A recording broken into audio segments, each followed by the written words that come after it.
just put it on the screen actually, but ESPN has some kind of contingencies in place to stop people from streaming apparently. So we're going to see how this works. So I've just got my TV crammed up behind me. It looks like Zachary Risacher went #1. This looked to be kind of what was, in the air after Alex Sarr didn't really want to go, which is strange to me because it's, I would assume that Atlanta is a better spot right now, currently, and just normally than Washington in the last 20 years or so. But maybe his agent and him have different ideas. So it's probably going to be Alex Sarr #2 to Washington.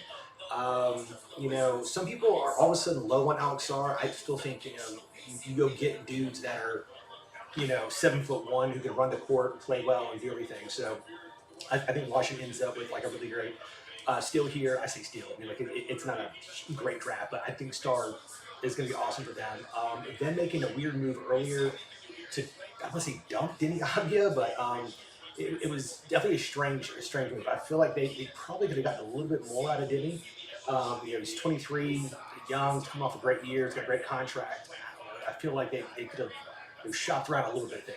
I don't know. I also hate to do this one. It's like the biggest end, but they take them their 5 minutes as if they don't already know who it is. I think the real draft is going to start at 3. That's where there's a lot of noise about Houston wanting to trade out there.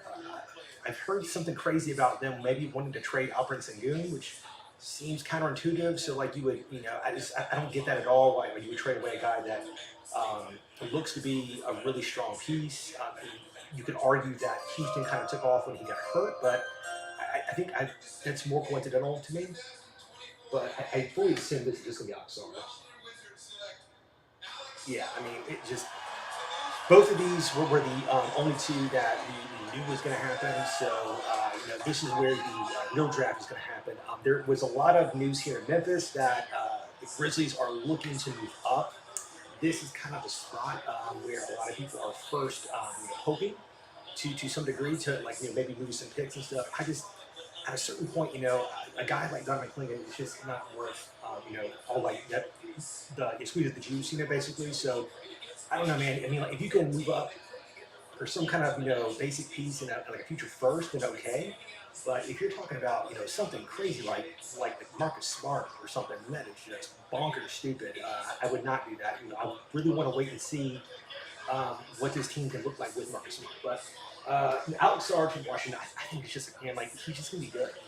As we move into this next so we're already a few years in, it's currently like in the year of the Celtics reign in the a decade. But having like a big is gonna matter. Like a guy like Victor Wembanyama, who's this ET alien ass past the unicorn stage. You're gonna need athletic dudes that also have great reach and hops and and cover the floor and stuff. Whatever. So.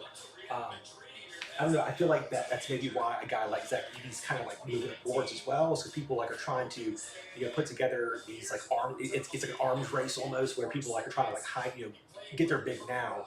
So for when guys like Victor and Chet and all them begin to really take off and start really killing the league, you've got some kind of player deterrent there. It's like man, I wonder is it just me or do Frenchmen just come off a certain way? I'm just I was never a big fan of Tony Parker. They have I don't know this air of arrogance to him, whatever. I kind of like Victor Wembanyama, he's got this giant ego already. I don't know. It might just be a culture thing in terms of how people talk and act and everything. So that's just me. I'm wrong a lot, so other people might be really into him, but that French team's gonna be tough, man. Rudy Gobert, Bilal Koulibaly, Victor Wembanyama, Zachary Risacher, and Alex Sarr, they have so much size. It's gonna be nuts. Them. It's like Olympics. There's 4 teams this year that are just gonna be awesome. The team from Canada looks great. The team from Spain, obviously.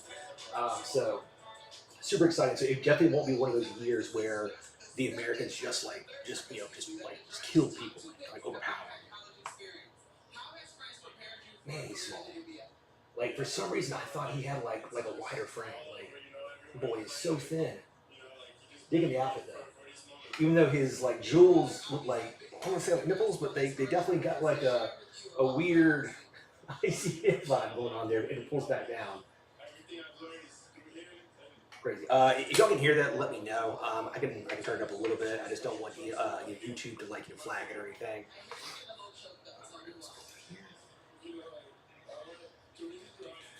Cool, man. So if anybody has any thoughts on how the next couple of picks are going, let me know in the comments there, man.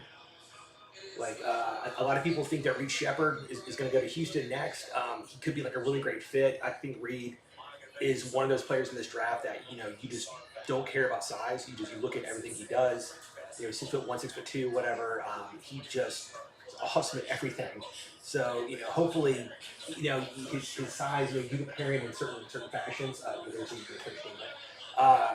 but I think Reed's really good. There's rumors that maybe Donovan going 3, or that could be the trade up option. The Spurs have apparently have thought about maybe also moving up. I think Victor and Donovan would just be. I just don't think it works. It's funny on like a 2K to build or something, like you just got like all this length, but I just don't think it works. There is a lot of noise here in Memphis, with Jaren Jackson Jr. being at the draft and him and Donovan having that like, interview together. There's a lot of like Donovan followed Ja on Instagram, and so there's all these like social media noise type of outlets and things going on. But more often than not, that really doesn't matter.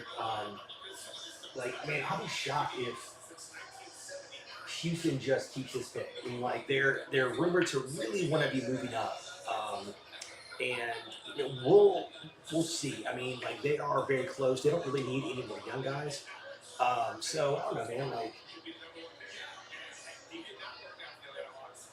I feel like if a team's coming and like they're just Houston's been doing really really well.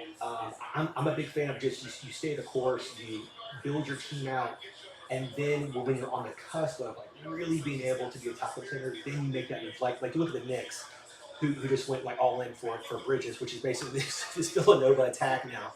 Which that team, if healthy, is going to be so awesome.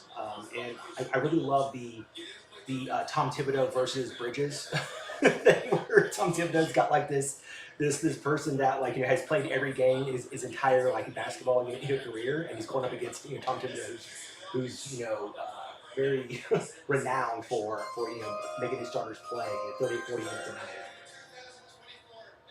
So I think this will be the first real pick.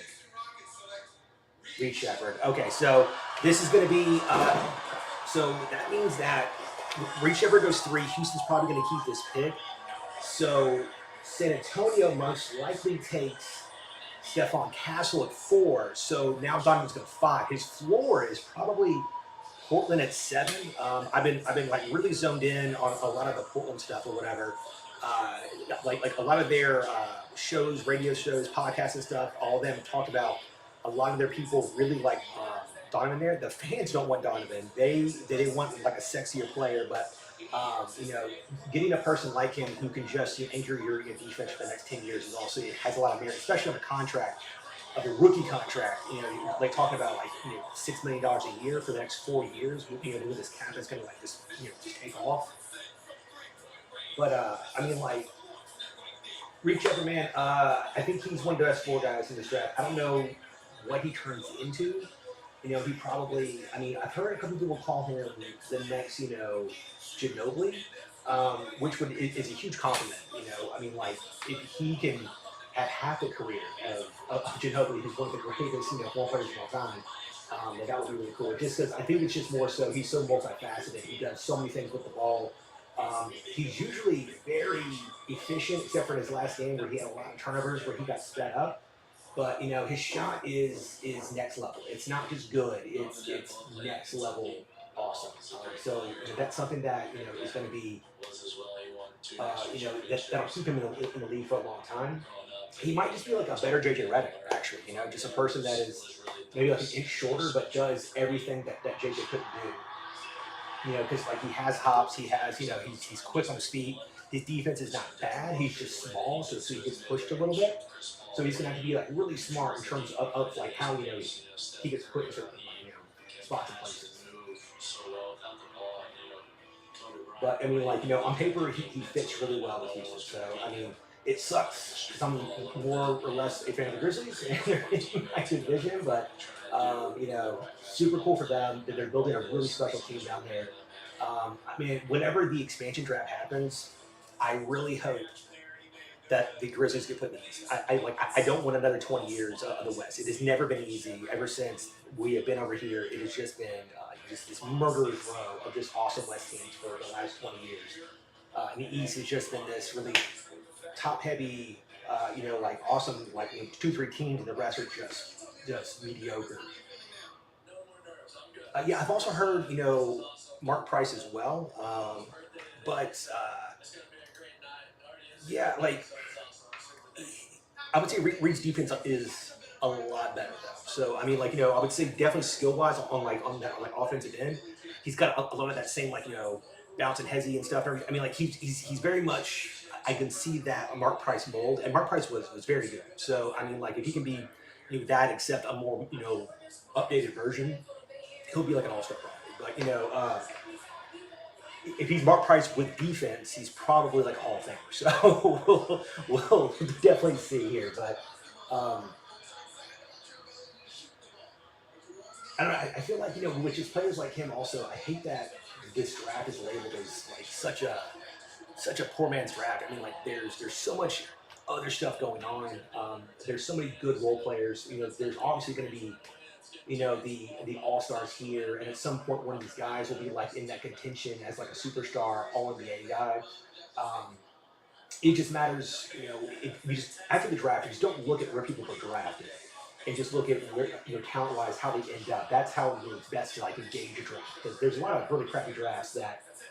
Like look at 2013, but it also had like Kawhi Leonard who was awesome. So I mean,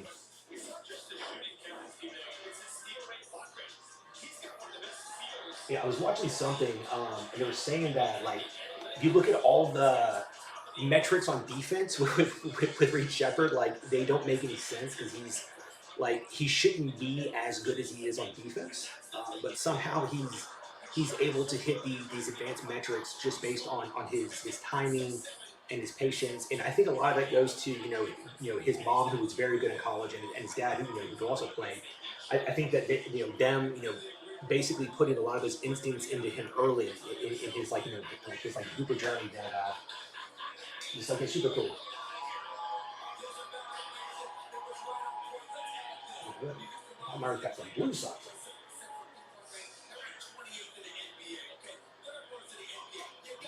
on. So this first pick is already in. I think they had another 2 minutes on the clock there. So I wonder what this is going to be. It would be crazy if it's Don McClinton. It would be nuts if they just go like, let's go double big this new, I mean, because they were the original Twin Towers, right? I mean, like they had Tim Duncan, like a David Robinson. Imagine Victor and Don McClinton for the next 10 or 15 years in San Antonio. People would hate them if they took him here. But I will say I'm glad that they didn't get Reed Shepard. I thought Reed plus Victor would have been a nutty combo. It would have just been awesome for them. So thankfully, Houston took him there. I still think this is probably Castle, but very exciting, man. I love drafts that are not. We already know what's going on, and I'm purposely hanging on Twitter so I can just watch it with the old days and not have Woj blow up my phone every 5 minutes.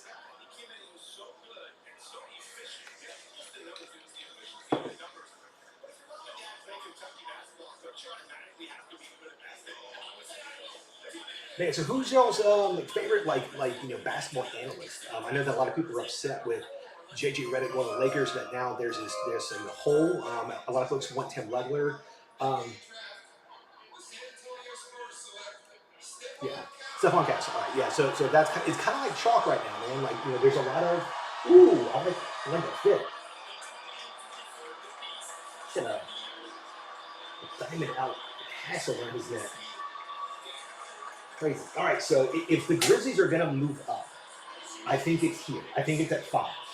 Detroit has been wanting to move back. They're rumored to really like Dalton Connect from the Balls. Apparently, the Hornets and the Blazers also really like Dalton. So there's a chance that maybe I don't know, man. It's I don't know. It's crazy. Yeah, no, I mean, like legs is great. He's got such this next level vision in terms of how the game's being played. I love how he's calling out plays and he's really like he's able to break things down. I would love for him to be on there more. I think his contract just ran out. Scott Van Pelt had actually talked about him and stuff on ESPN. Um, yeah, I think he's been so underused. Like I would love a show with like him and like Jalen Rose or something or whatever. I'd like get some and like an ex-coach in there or something, just like really put together like a stacked basketball show, and not like these just random commentators. Like I want actual dudes who know the game, um, and not like having T.J. Smith on every single show. Like he doesn't have to go on every him and Will Bond. Like is it like he's like every show.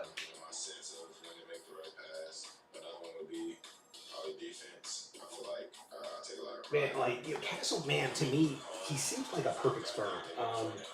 I was talking to Chip Williams, and both of us kind of agree that he is, he could be maybe like a Marcus Smart or something.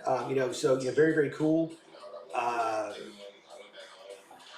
I don't know though. I mean, like because both of them are not great shooters, but it is just kind of like what it is.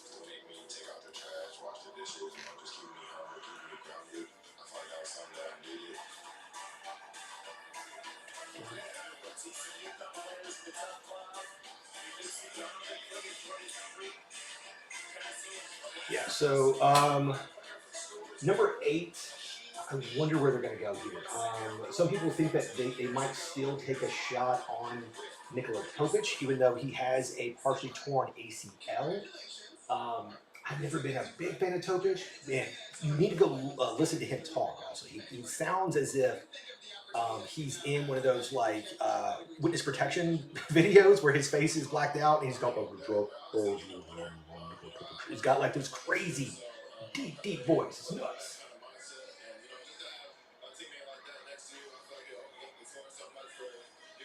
Man, I think Castle's gonna be awesome. There's like a lineup with him and Devin Vassell, Victor, and Jimmy Sohan. Very very cool stuff, man. I'm wondering where they go at 8. They really need a shooter. I don't know if Dalton falls to them at 8, or if they would even take him there.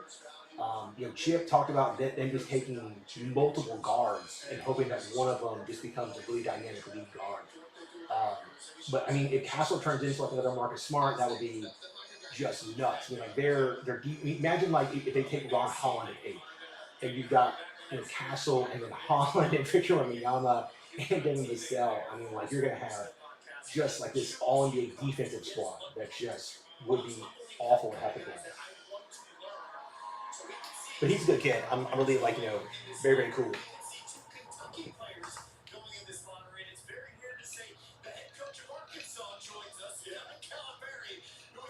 Yeah, man. You bring up Iggy.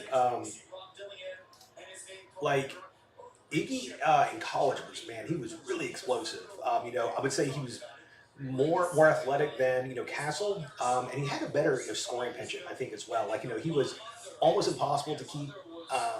Out of the lane. He never developed a real jump shot, but he ended up being so dynamic on defense or whatever. So we'll see. Like kind of like how it goes here with them, but. I think either way, he's got like just like a really good floor as well. All right, so I'm assuming that this is a trade up, is what you are alluding to. Yeah, if it is a trade up and it's Memphis to the Pistons for Donovan, I will trust that they think he is the obvious piece. Everybody in the NBA verse thinks that that's what it is. And they're all smarter than me, so I will just accept that and I'll go buy his jersey or whatever. That's cool. I'm just wondering what they would, you know, what they're going to trade to actually try and move up. I guess. Yeah, it's also weird to see John Curry now coaching for Arkansas. It's so strange. Um, and it's also weird that how quickly college crowds turn on their coaches. Like you look at even here in Memphis with like Anthony Hardaway, people. People are beginning to turn on Anthony, and it's like, he's doing what he came here. He's moderately successful. It's just, it's tough, man. These new like NILs in terms of there's no, cap limits on how much people can get paid. These kids, oh my God, like, they're getting paid more than these coaches. It's such a tough spot to be in. And to see Calipari get ousted from Kentucky, even though he helped them win a title, and he's going to have probably two guys drafted in the top 10 this year. He does it most years. It's weird, man. I don't know. So I'm guessing that I'm a little bit behind where things are normally, but the Portland pick. So or you're saying the Pistons pick is wow, man. Let's see, who could it be if it's a wow pick? Because everybody assumed it would be Montez Buzelis, because his agent is the son of the owner of the Pistons. So people just assumed he would just have them there. Who's somebody that would be a wow pick, man? Let's see. Maybe like a Devin Carter.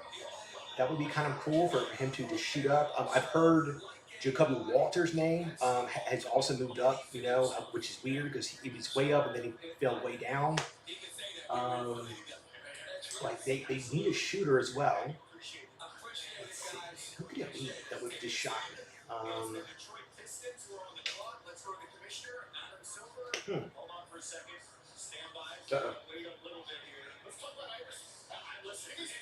Or maybe like I mentioned Dalton Knecht. Yeah, no, man, I totally agree. Cal's always been a really, really great recruiter.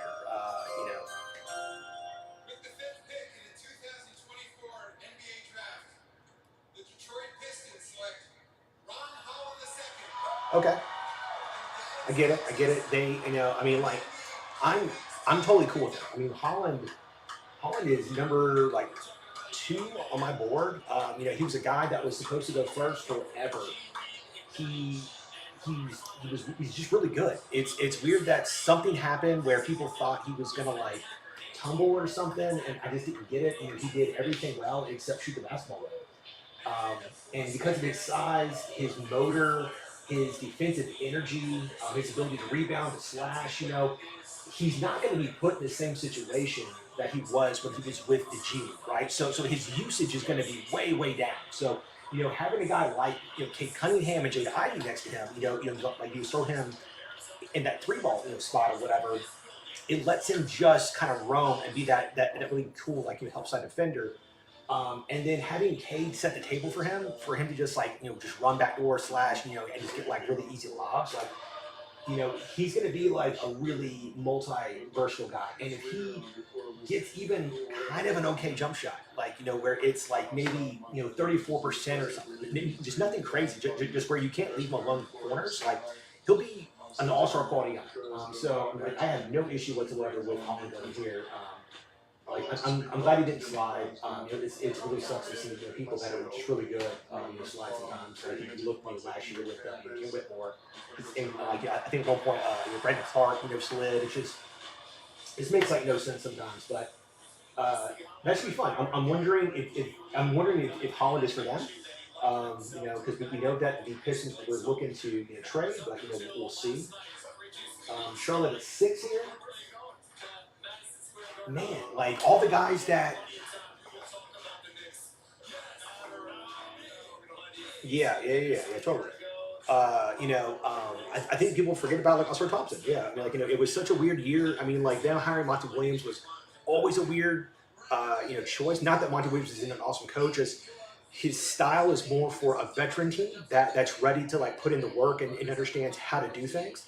And that team was so young, like they needed like a younger voice, I think, in there to really, help motivate them and teach them what was, needed in terms of being great, as opposed to just being told that they're not doing enough.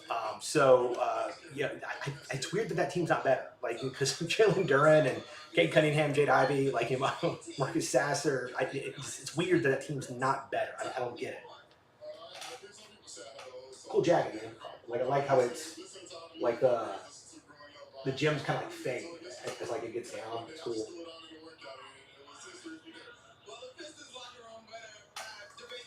Yeah. So I mean, like, at 6, I'm wondering who Charlotte takes because they were linked to liking Reed Shepard. They were linked to liking Ron Holland.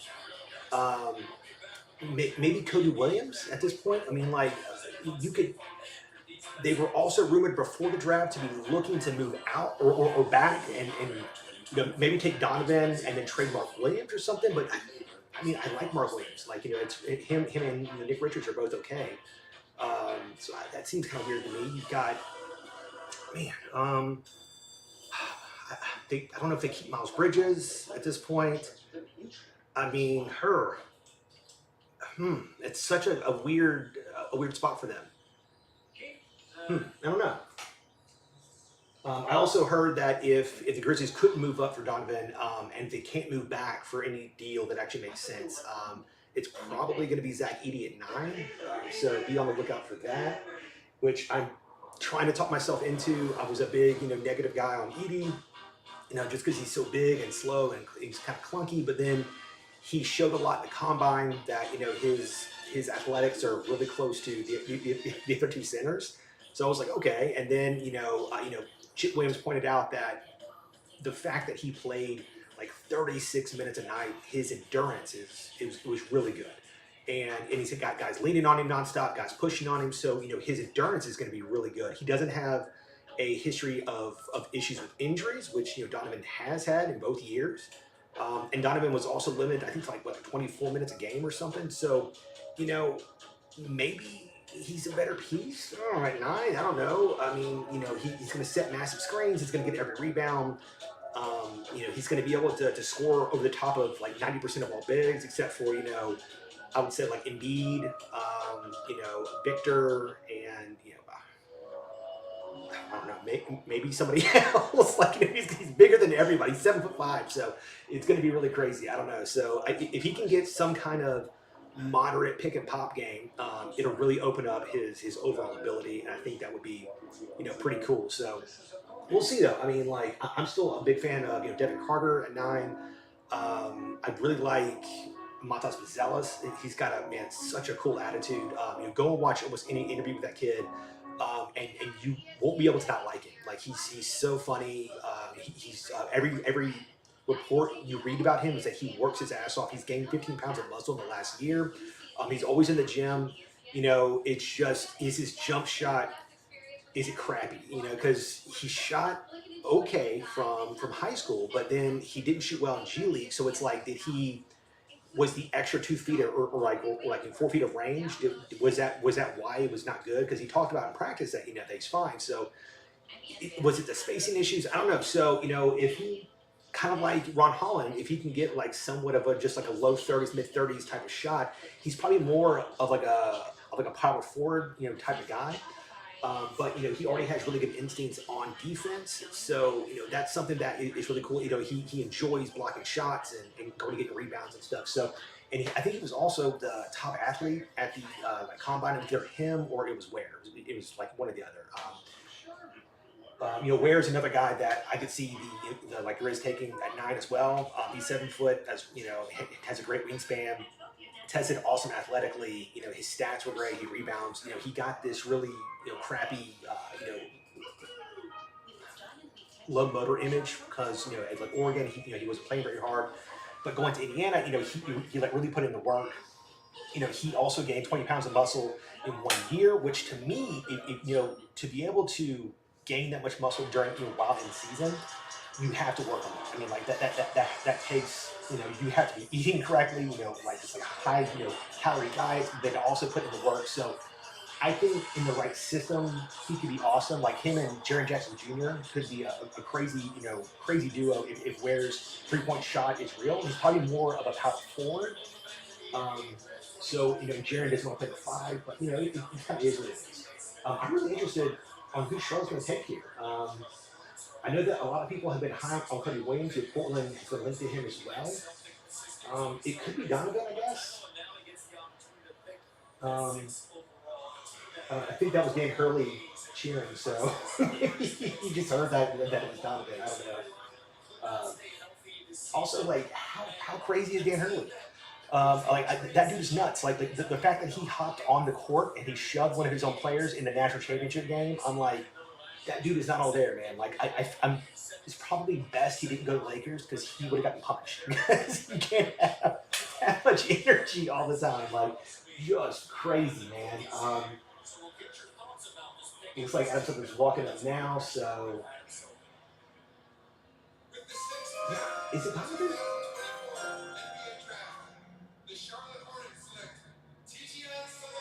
Tijian so whoa. Yo, this is nuts, man. Holy crap! Like, what? What? Salogo's 6? I am. I'm blown away, man. What? That's crazy. I mean, that is 3 French dudes in the first 6 picks. Has that ever happened before? Has any country besides America ever had that many picks in the first 6? Like, that is nutty. And I get it, he profiles as this next modern power forward, 6'8", good wingspan. He didn't,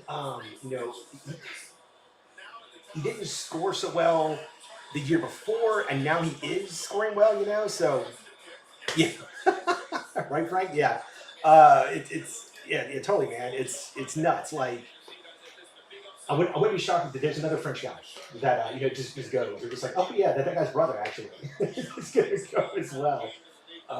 That's crazy. I mean, I get it to an extent. The Hornets are in a really weird spot. Um, and maybe they view him as the highest pro potential type of guy. He plays hard, which is one of those things that I like. Just me as an older guy, I like I love always get the dude that you have to tell to calm down because I don't ever want the guy that needs time to like ramp it up. So you know he's got great measurements and everything. His shot looks legit, but I don't think he tested very well athletically overseas when they did their combine and stuff like that. Like I don't think he did a lot. Like I feel like him and like Juan Nunez, like Reese Shea, I think all of them tested kind of poorly. So I don't know. Kind of cool, man. I don't know, like he's gonna run the floor like hell, and he's gonna go get lobs from like Lamella from like in half court and everything. Like so that's gonna be like really fun. So I'm wondering, like, okay, so if I guess Portland is just lapping it up, man. I mean, like they probably wanted you Donovan Clingan here, so and he falls right to him at 7, which is kind of I think if you're like a Grizzlies fan, it's kind of annoying because this was your pick at 7, and you fell down because the Hawks, and Houston both like jumped you, so you were supposed to be here to get this guy, but instead, now you're not going to. Also, Portland traded earlier. They traded away number 14 and Malcolm Brogdon to go get Iggy Adia, which is just awesome. I'm a big fan of Adia's game. And they just had to give up number 14, I think, like a 2029 pick or something. So, it just is what it is. So, pick 7 here. I'm wondering what they're going to do. So they do have big men, but apparently Portland doesn't like any of their big guys. Robert Williams is always injured. DeAndre Ayton, it's just getting to the point where I don't think anybody likes Ayton. He has this terrible contract. He doesn't have a great motor. He does a lot of the like those empty calorie style stats, where like like you'll look up he's got like 20 and 12, you're like, oh that's great, but like his team lost by 20 points, so it's like what are you doing? Like a long time ago, Kevin Love was very much that guy for about 2 years. He averaged like 25 and 15 or something. His teams were just never good, so he was able to get those really cool. Get those really cool like fantasy basketball stat lines, but not actually putting up any wins. So I'm assuming that this is Donovan because Portland has a terrible defense. They drafted the exact same guard 3 years in a row. Where they like the last 2 years, with Scoot and Sharp, and then they have Simons. It's like all of them are like kind of like undersized. There's no defense there, so that they got killed in the paint. Donovan would definitely help them. For a lot of their issues, or he could be in foul trouble his entire career. I don't know. It's going to be one or the other. So, But yeah, so if this is Donovan, that should let all of us know that the Grizzlies were unable to actually move up, which means that number 9 is either we're going to be trading back or probably taking Zach Edey.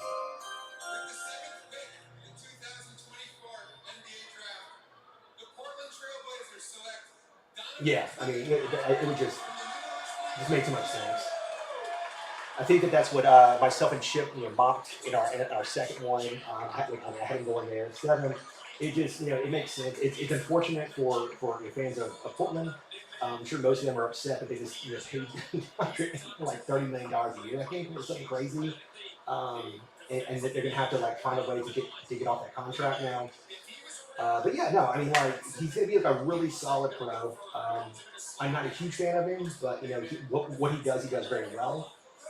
I don't know what his offensive upside is outside of the paint and just in being like this rim runner, this like lob guy. I don't buy him ever having a real jump shot just because he's so slow in terms of like in terms of how he takes it and gathers and like steps into it. But that doesn't mean he can't be a guy like say like a Chris Kaman or something, but a guy who can get you 10 and 10, for like a 10 year straight or something or whatever, and also get you like 200 blocks a game. So yeah, so I mean, like he and Reed Shepard are the two most safe picks probably in terms of their floor just being really really high, but probably not going to be all stars. Or maybe like, is it crazy to think he's almost like an Andrew Bogut or something? Like I mean, years ago when Bogut came out, he was playing in Utah, and he was more of this defensive big kind of. It went to like the Bucks, and I think he might have one All Star year, but I feel like both are a little bit kind of similar. I mean, I would have to go back and look at like a lot of the numbers for Bogut. I remember him being this big 7 foot. He was having a big body. But he could run a little bit. He could do some things. He probably people probably more or less remember him for his years in Golden State. But yeah, no, I mean like he'll be good. I'm wondering who the Spurs take here because I thought maybe Ron Holland, but he's gone at this point. I never bought Dalton Connect going anywhere in the top 10. I just don't think he's worth a top 10 pick. He's 23 years old. Those guys do not pan out being drafted this time. You can take one in the 20s, and not get it. He was a great scorer, but so was like Adam Morrison at one point, who ended up being utter trash. So I don't buy Dalton being very good at the next level. I'm gonna say all that, and then of course he's gonna get drafted at 9 for the Grizzlies. And I'm gonna have to like eat all my words, like oh no, actually like he's really good. But I'm just kind of wondering who the Spurs take here. There are rumors yesterday that they really like Devin Carter, which Carter's great, man. His dad coaches here in Memphis. I'm a big fan of those guys that are these like legacy players whose parents are like in the league and everything. Like it's always fun, be with those guys and stuff. So Devin Carter would add a really fun dynamic with him and Steph Castle as like that 1-2 punch would be really cool. That makes me really sad.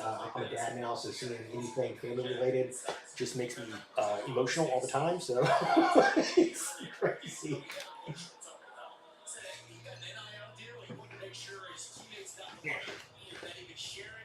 I don't know. I mean, like, am I like overblowing it on what Donovan can't do? Am I not seeing all the things that he is really good at? I mean, like, for y'all out there listening, is what are y'all's projections on what Donovan is going to end up being?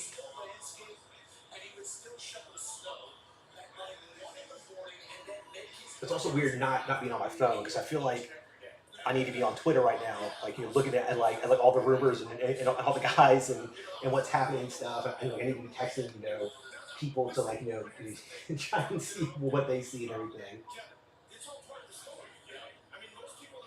Yeah, I don't know.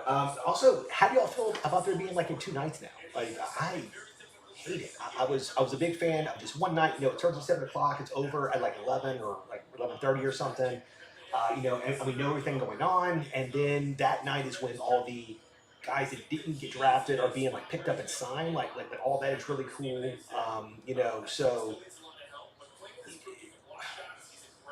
So now it's like round 2, and then it starts at like 3 o'clock in the afternoon. Like who's watching this at 3 o'clock in the afternoon? You know, it's like I don't know, it's just so silly. I don't really get it. You know, it's just them trying to squeeze out every little like dollar like a viewership, and they don't realize that it's just annoying people.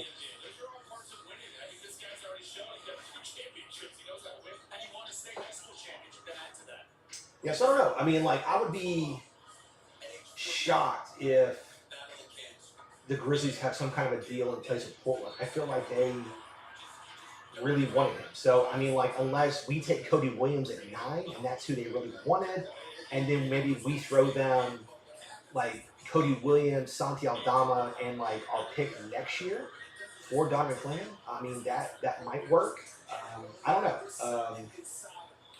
We're gonna see though. I think this is gonna be like a really fun pick. I wonder who it's gonna be because there's only a couple of guys that they're linked to, and I feel like those guys are gone. So I'm wondering who's gonna be here.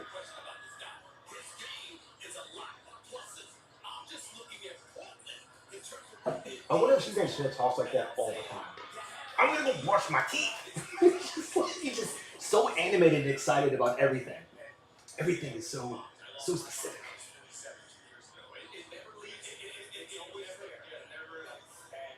Man, his possible contract is also crazy. Like, I don't know if I here saw that, like he wants like 21 million dollars a year or something, and another person put up the stats that they could hire. There's like 20 other analysts for like even less than that or something or whatever. Just absolutely crazy.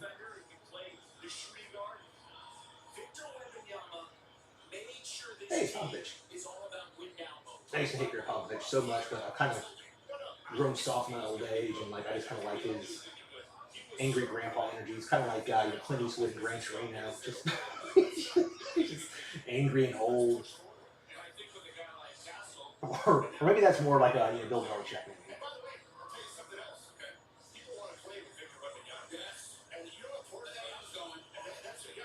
You know, what's up, Bob Myers? Who's this kicking? Because I'm not even sure.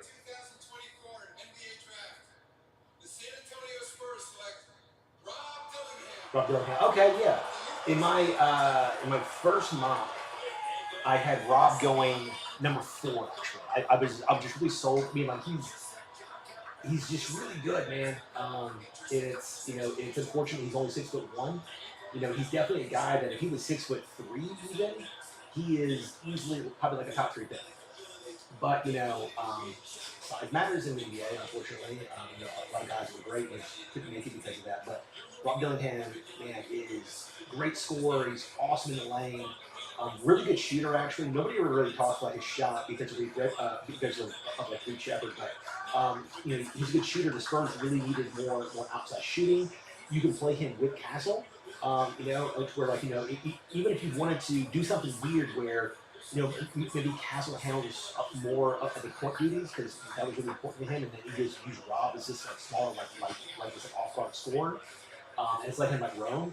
He's really good off the ball as well. His metrics were, his shot percentages were really good when moving around without the ball. So in a Spurs scheme, he's going to be a lot of fun. So super cool pick. Makes a lot of sense. That's something that Chip and I talked about. That you just take really two really great guards, and one of them's going to work. So. Super cool. So like Rob and Stephon Castle are now Spurs. Grizzlies are on the clock. All right. So if it's me, I take Matas Buzelis. That's just me. I'm not saying that's who they're going to take, but I've liked him for a while now. He's crazy athletic. He's got good measurables. Super fun kid. He's already solid on defense. He gives you something you don't have. I think it would be awesome. Him and Jaren would be stupid fun together. Him and Ja Morant would be done together. Like, just go watch any of his practice stuff where he's just having fun. He's doing 360 dunks. He's going with his legs. He's tossing it up, and he's not so athletic. It's crazy, man. He's got a really great second jump. Reminds me of like a Stromile Swift from like way back in the day. So I don't know. I imagine this is where they either go with Edie, or or maybe they trade back here. I know that the Bulls really liked um, Matas Buzelis as well, but Devin Carter is also a person that I know that they've been linked to. I believe that they brought him in. I could be mistaken about that. I think he was one of those people that came in. This could be Dalton Connect, which is I was already pretty upset about. So we'll see. I don't want Dalton Connect, but I know a lot of really casual people in Memphis think he's going to be this really safe player to take. And da da da da. It's like you don't use the draft for safe players. That makes no sense. That's what free agency's for, and that's what trades are for. You swing for potential always in the draft. I don't care if you miss 10 times in a row. Like you go after the guy who could be a star, because if you're a small market team, getting players is a bitch. It's hard. I mean, like you look at the Thunder. I was looking up some of their best free agent signings, and it's like Isaiah Joe, who just signed. It's Derek Fisher. It's Luke Dort. So even when they were good, folks weren't going there. So being a small market team, man, like you have to draft your ass off. So the Grizzlies just need to take a player who can be a star. That's all there is to it, man. You can go after, and like if you want a safe big man, go free agency, go get, go get Batazi, you can go get Andre Drummond, you can go get Moritz Wagner, you can trade for Davon Sharp. There's a ton of guys who are average centers who are going to be okay next to Jaren. You just swing for the fences. And getting a pick in the top 10, the Grizzlies didn't expect to do this, so they were expected to be, even with Ja out, maybe in the playoffs, right? So their pick was going to be like 18 or 19 probably.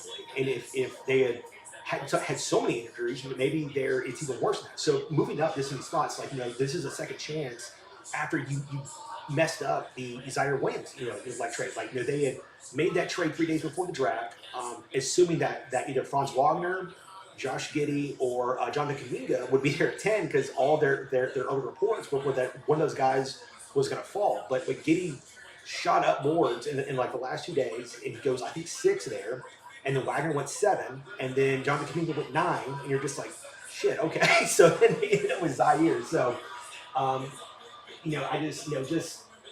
just don't be Dalton Connect. That's all I have to say. I'll be very, very sad.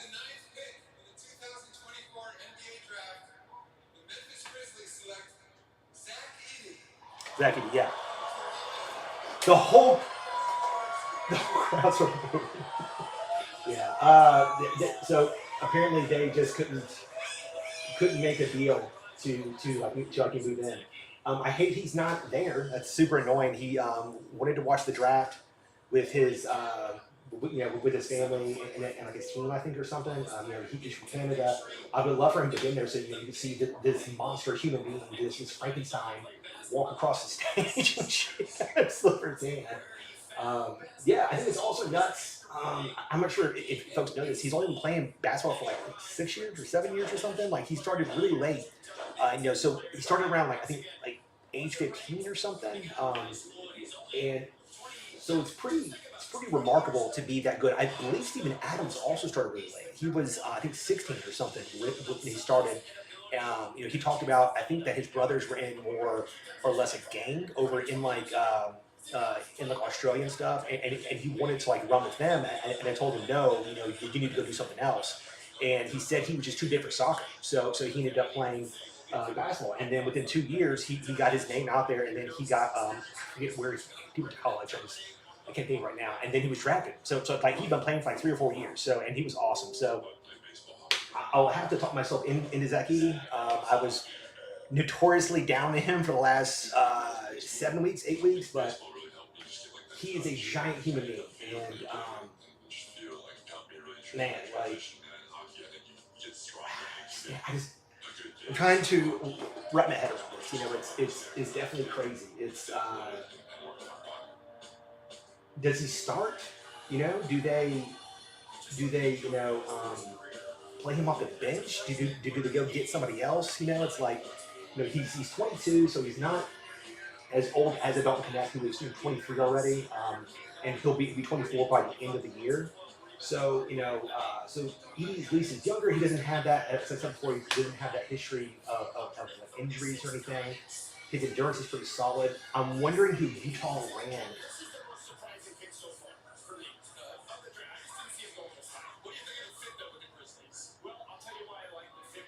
Bob Myers is an idiot. He's an absolute moron. He just said that he didn't see him going this high. Like, has he not been paying attention to any draft picks whatsoever? Like, these guys annoy me so bad. Like, his own people have been talking about this. That there's been a lot of Zach E talking since Sunday that, like, that his new ceiling was not, and it's just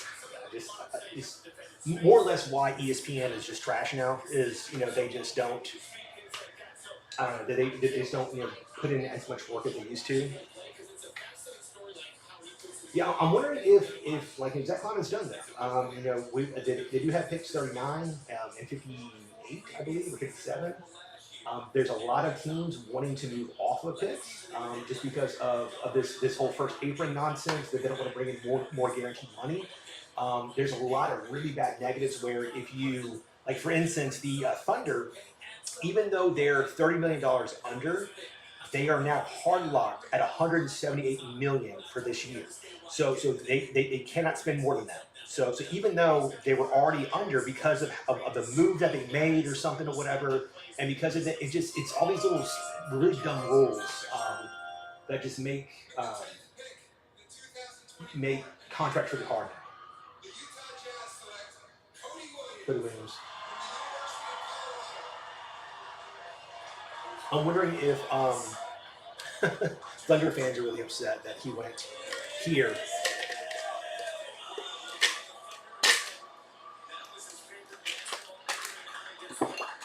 Let's see. So obviously the Bulls are going to take Montrezl Harrell. He's from Chicago. It makes a lot of sense for him to go there. I think that's. I think I mocked him there in my first mock draft. Like, I did two, and I think he slid in my first one 211. It just, I didn't buy a lot of people being high on him. Um, but yeah, Coach Williams, man. His brother obviously is Jalen Williams for the Thunder. Super athletic family. I think he has, like, I think his sisters were athletes. I think his mom was one. His uncle. Um, you know, he's got a smaller frame, but good size. He projects as a pretty good defender. He was really great at the rim. I think he shot like 78% at the rim or something this year. So, just really good, awesome finisher, very smooth.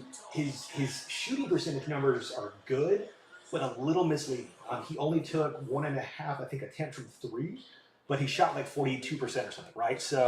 Um, so he's got a lot of, like, promise. I mean, like, I was really high on him early in the year, coming in to college and stuff, and he was, like, finally starting to look good.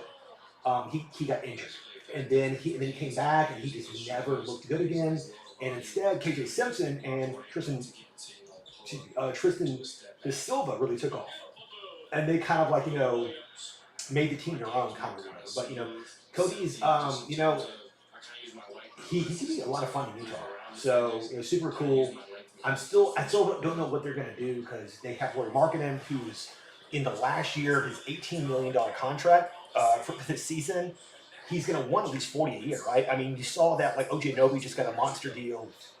Um, Nick Claxton, who people who think he's just okay. He's going to get 25 a year from the Nets, which is what I was assuming it was going to take. Big men are really, really hard to find that profile as his next modern level big. So, guys like that, right? So I'm wondering what, let's do from the Knicks name. Isaiah Hartenstein. I'm wondering what he's going to want. They're saying that the Thunder are probably going to go after him, which I think is funny, because everybody was talking about how Chet Holmgren was his next level center, and then now they're like, well, no, he's more of a power forward. It's like, yeah, because he weighs 190 pounds. Like he's not going to be a center, man. Like, and that's okay. So they're trying to put more meat next to him, and like, Isaiah is an awesome defender. Him and Chet could be dangerous together. The Grizzlies, the guy to get out of the West. It's too hard.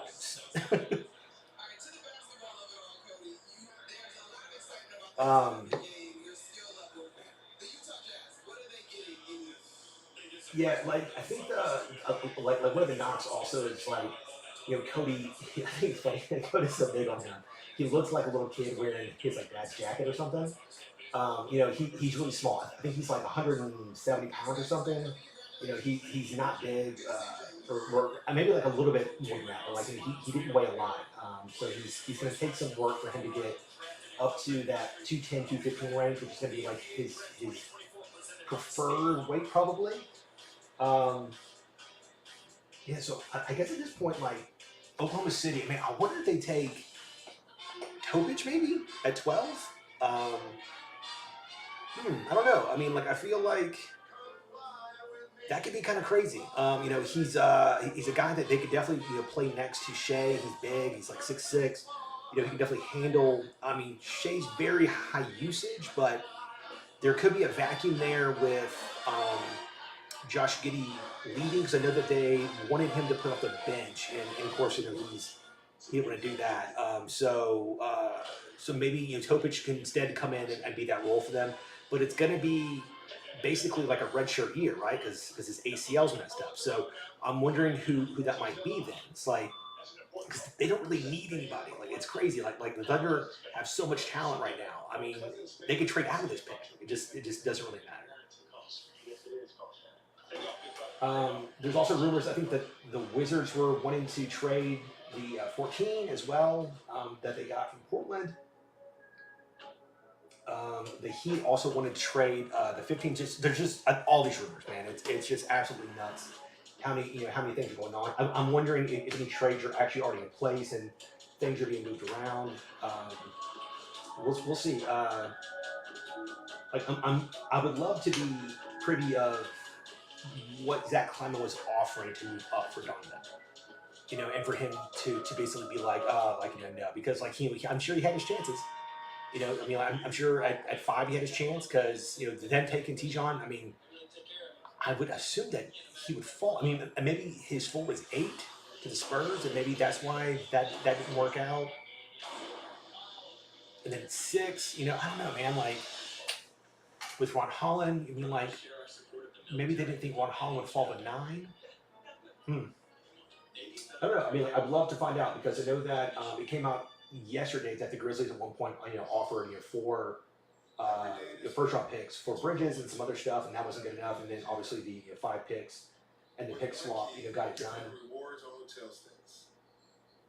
I don't know. I mean, like, are y'all big draft, like pick guys, or would you rather have the immediate talent?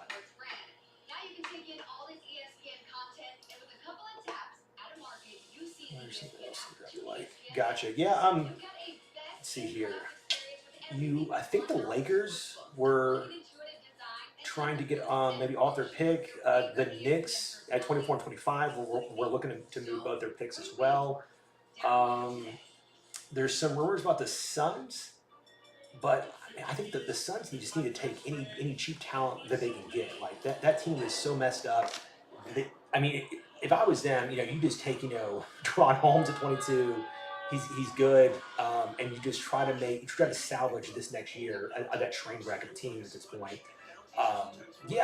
It's weird, because back in the day, Boston, was kind of this first team to fleece the net and take all these picks, right? And then they didn't do anything with these extra picks. Like their pick for Brown and Tatum, I think, were both their picks, and they just and so then all their other picks just didn't really pan out. It was just really weird. And then I know that they tried to trade at one point a bunch of stuff or whatever, and they could never move up and get somebody or make that move or anything. So I feel like at some point you just kind of get stuck with all these damn picks or whatever, and then you just have to draft these players that you don't really want. I mean, the Grizzlies getting Desmond Bane was because Boston didn't want another young guy, so they just gave us their pick basically or whatever at 30.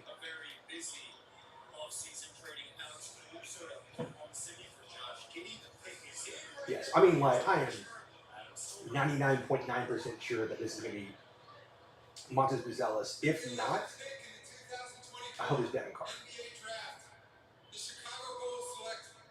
Yeah, I mean, it made too much sense. It was, he lives in Chicago. He's born and raised there. That's where I'm sure he's dreamt of playing his entire life. Going and putting on that jersey. I'm sure it's just gonna be awesome for him. Um, I really think that kid's gonna be good. I really do. I would rather have had him over Zahidi, but it is what it is. We move, just keep moving forward here. So, yeah, I mean, like this was pretty obvious.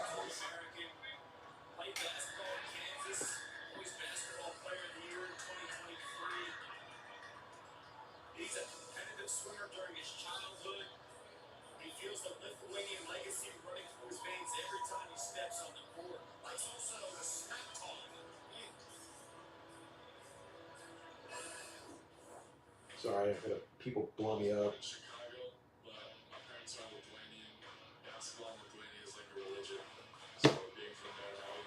Yeah, I wonder. So, is he allowed to play for Lithuania? I mean, like he's born here, but like, is there a way for him to be like a dual citizen or something? I know that was it Serge Ibaka that played for Spain, even though he's from I think Cameroon or somewhere in like North Africa. I forget, but like he also played for them for like about like 4 or 6 years or something.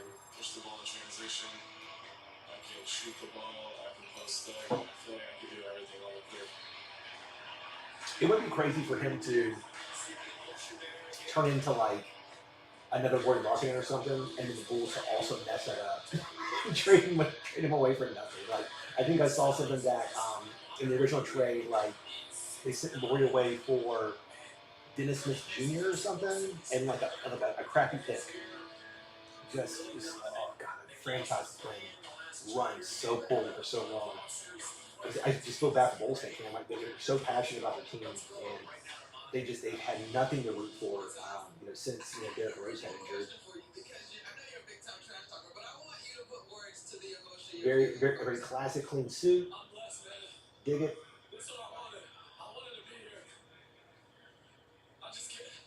Yeah, very cool, man. I think he'll be a fan favorite there. Um, he's gonna be like a really fun like highlight guy. Like you're gonna watch his highlights, you're like, damn, he's dunking on everybody. This is crazy. Oh, his brother's crying. That's awesome. Very cool, man.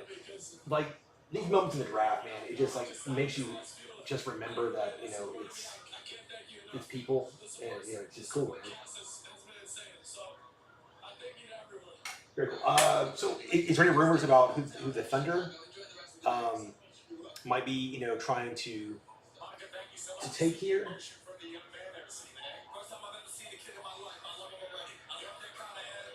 I don't even know. So I am not on Twitter at all. So I have no idea what you were talking about. I didn't know that the Spurs were even trading Dillingham. That's crazy. Cool. Damn. I wonder. Yeah. Well, I wonder what they're getting here. So it would have to be what, like pick 20, what, 7? I'm assuming, right? Since the Spurs got their guy at 4. Who are some other players that they might want there? I mean, I don't think they could. I don't think that they would trade Naj Reid, right? I mean, that would be kind of crazy. I don't think that's what it is. Um, Damn, maybe like a Jaden McDaniels or something. That would be kind of nuts. But Rob could be. I don't know. I don't think that Rob works for them though. Like that doesn't make a lot of sense. Like he's a very score heavy guard. Like you already had that in Anthony Edwards. Like that was the issue with D'Angelo Russell. Now Rob is less of a crazy person for than D'Angelo is. So I mean like that's cool. But I love that they're getting a guard. I rejected them taking a guard at 27 just because whenever Mike Conley leaves, their team kind of like implodes. So that's cool. I just don't know what it's gonna be.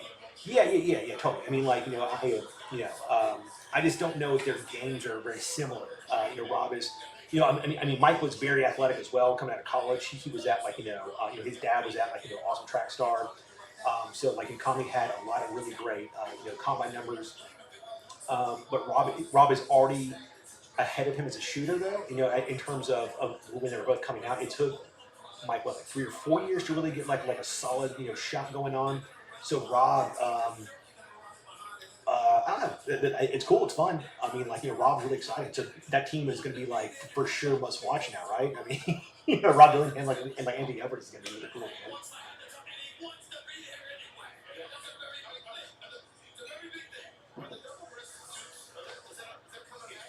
Also, like, when did they stop doing the draft in New York? I feel like it was there forever, right?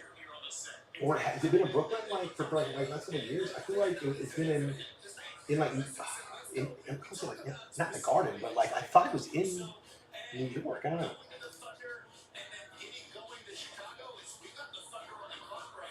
Okay, yeah, they're sort of talking about the trade, so they'll get into it in a second, I guess. Um, I've heard, I know that Kevin O'Connor really wanted Zach Edey to fall here at 12. In his mind, he thought he fit there really, really well. This morning, Bill Simmons on their like pre-draft NBA talk or whatever he said that he thinks Zach Edey should be a top 10 pick. He thought he really believed in his ability. Take that, if you kind of the grain of salt. I mean, like maybe like Bill Simmons misses a lot, so we'll see. I think man, it's so crazy that this team won 57 games, they were number one in the West, and then they have another pick here. Just such a luxury thing. They're like just, Sam Presti has been the best GM probably the last 12 years. Him and like Brad Stevens are in there. Man, I don't want to say I'm on fire, but I've got the last the last three in a row, man. The last three in a row here. Yeah, no. Like for all the reasons that I was saying, coach makes sense. They wanted another multifaceted wing guard off the bench who can make things go a little bit. So, Josh Giddey was just like kind of like a failed experiment. He just wasn't doing things.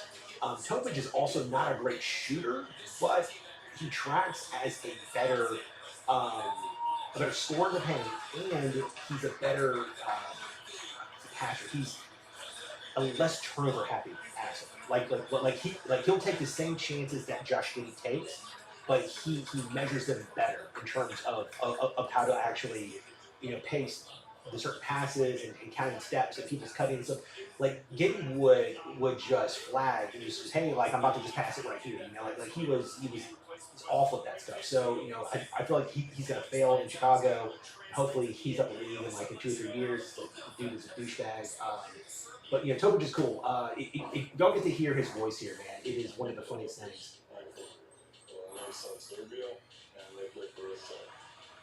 It just sounds like he's got like his mouth is full of like marbles. Christ, Sacramento, 13, man. Man, 13, 13, 13, 13. Let's see, man. Who could?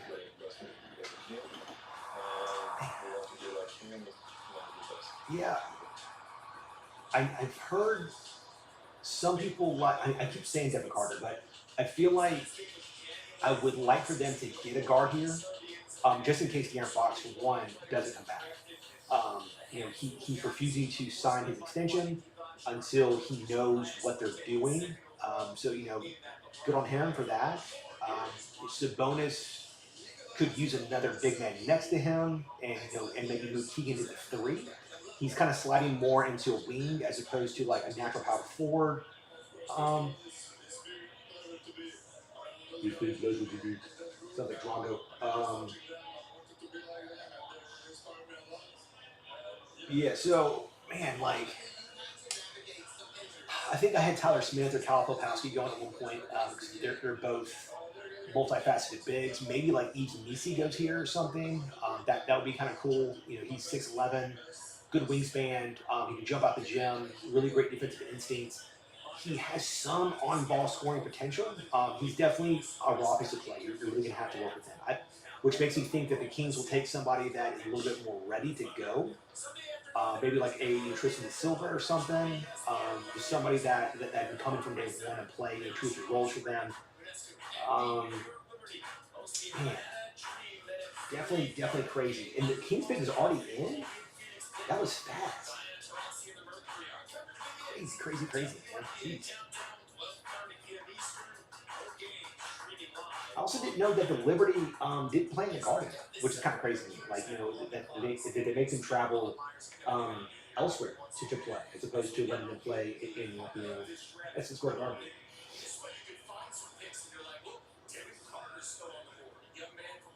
Yeah. I don't know who this guy is. I don't watch enough ESPN. Oh, that is true. I forgot that Dalton Knecht is kind of sliding here, right? Um, he might be like a good pick here. I mean, they brought back Malik Monk. Their need for the wing is not that great. Devin Carter loved the fit, dude. Oh my god, dude, he just has like an aura. He's got no shirt on. He's got some crazy Prince glasses. He's showing off the tattoo. Digging it. If he's not the pick, I'll be really sad. Like he's just like looks like a killer, man. I love it. Oh, Donkey Kong's got the Donkey Kong chain. What a loser. Sorry if you're like a Bulls fan. I apologize. He's not a big Donkey Kong guy. Yeah, I'm wondering, man. Like, it's got to be Devin Carter, right? I mean, it just makes the most sense to me. If Devin falls to the Heat at 15, oh my God, that would be like the dream Miami Heat scenario. I mean, him or maybe like Collier. I think I had the Heat taking Collier in my last year mock and everything. So either one of them would be just awesome for them there. Both are really dynamic guards, can really just do a lot of everything. Isaiah can't keep it out of the lane. Really smart passer. Devin, he does everything. His shot looks legit. It's a little funky looking, but he really got the ball up a lot. I think either of them would be awesome for Miami. And then we have, it says Portland at 14, but that's going to be Washington, obviously, after you pick today. Just one of those things where you have to wait for certain things to clear.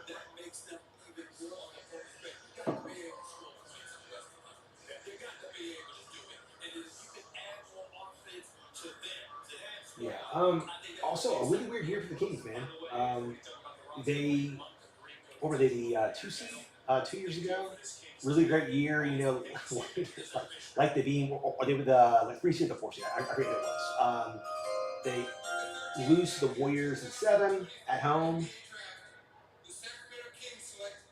Yeah, I mean, we're bringing how you doing, probably. Man, just looks like a pimp. Love it, man.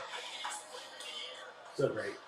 So the Kings had a really weird year because they didn't have injury issues for the last couple of years, and whatever reason, like they just didn't. Maybe they didn't add enough to the team to give themselves new looks and new like facets in terms of their offensive schemes and things. Their scoring was not great.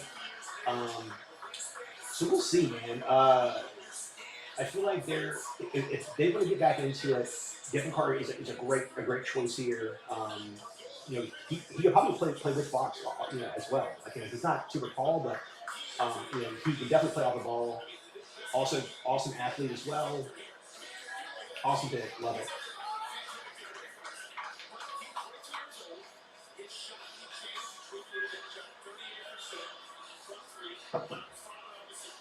Yeah, also, just a killer rebounder, man. Like averaged like nine boards last year. I mean, like he lives in the paint.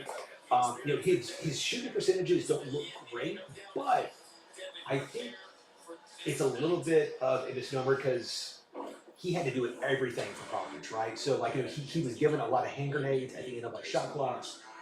He was looked at to do a lot for them. So I think he's gonna be awesome, man. I really do. Like he's in my list of my guys, which is like him, Tristan Da Silva, Jalen Tyson, Deron Holmes, and probably Reed Shepard are the 5 guys that I think are just going to be good. Like, I don't know if they're going to be all-stars, but I no doubt that they're going to be 3 contract guys.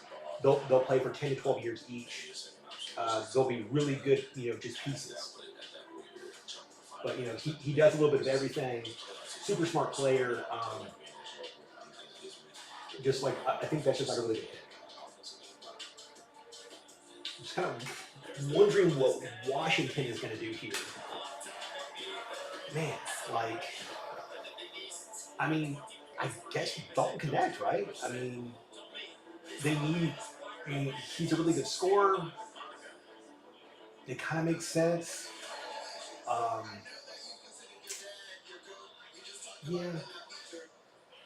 Also hope that Anthony Carter is still working for the Grizzlies. He did wonders with G.G. Jackson last year. He did a lot of like he was really known for that in Miami. He worked with a lot of their young guys in the last 3 or 4 years.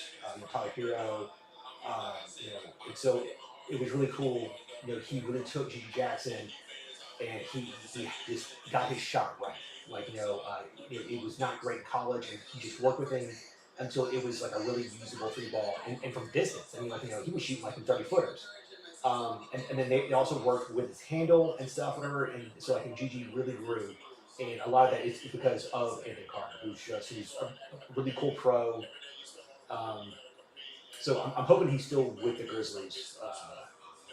I know that they've had some coaching turnover here and there, so we'll see what's up with that. It's kind of weird.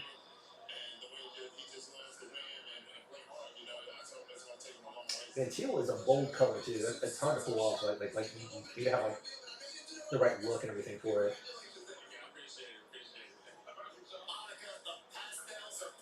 Yeah, the pastels are popping. Yeah, for sure. Yeah, his wingspan's almost six. He's almost 6'9". That's crazy. That reminds me a lot of Vince Williams. Like Vince is what like maybe 2 or 3 inches taller. I think he's like 6'4", 6'5". But he also had that like 6'11" wingspan. Like he's got that extra like 6 to 7 inches. Like he's a lot of so he can play bigger. Which is huge for guys who are not really tall. But like if you have that larger wingspan, it really lets you guard up a lot. Which is really cool. Which is why yeah. Man, I'm gonna love the Grizzlies. We're gonna make a move for a guy like Diabia. I've been cool with that. He's a good scorer, good rebounder. He plays with a lot of energy. He's young. He's 23. I think he's like 6'9". He definitely could have played next to Jaren. He could shoot. Would have been cool. He definitely would have been more talented than any other big you currently have, including Brandon Clark. I think he's better than him. But at some point, it's just it costs too much, and the Grizzlies, I guess, didn't have enough assets that they felt that made sense, or maybe they have another thought in place of where they might go. Let's see, the Wizards. Yeah, I said don't connect. I feel like that kind of makes sense for them, but hell, I don't know.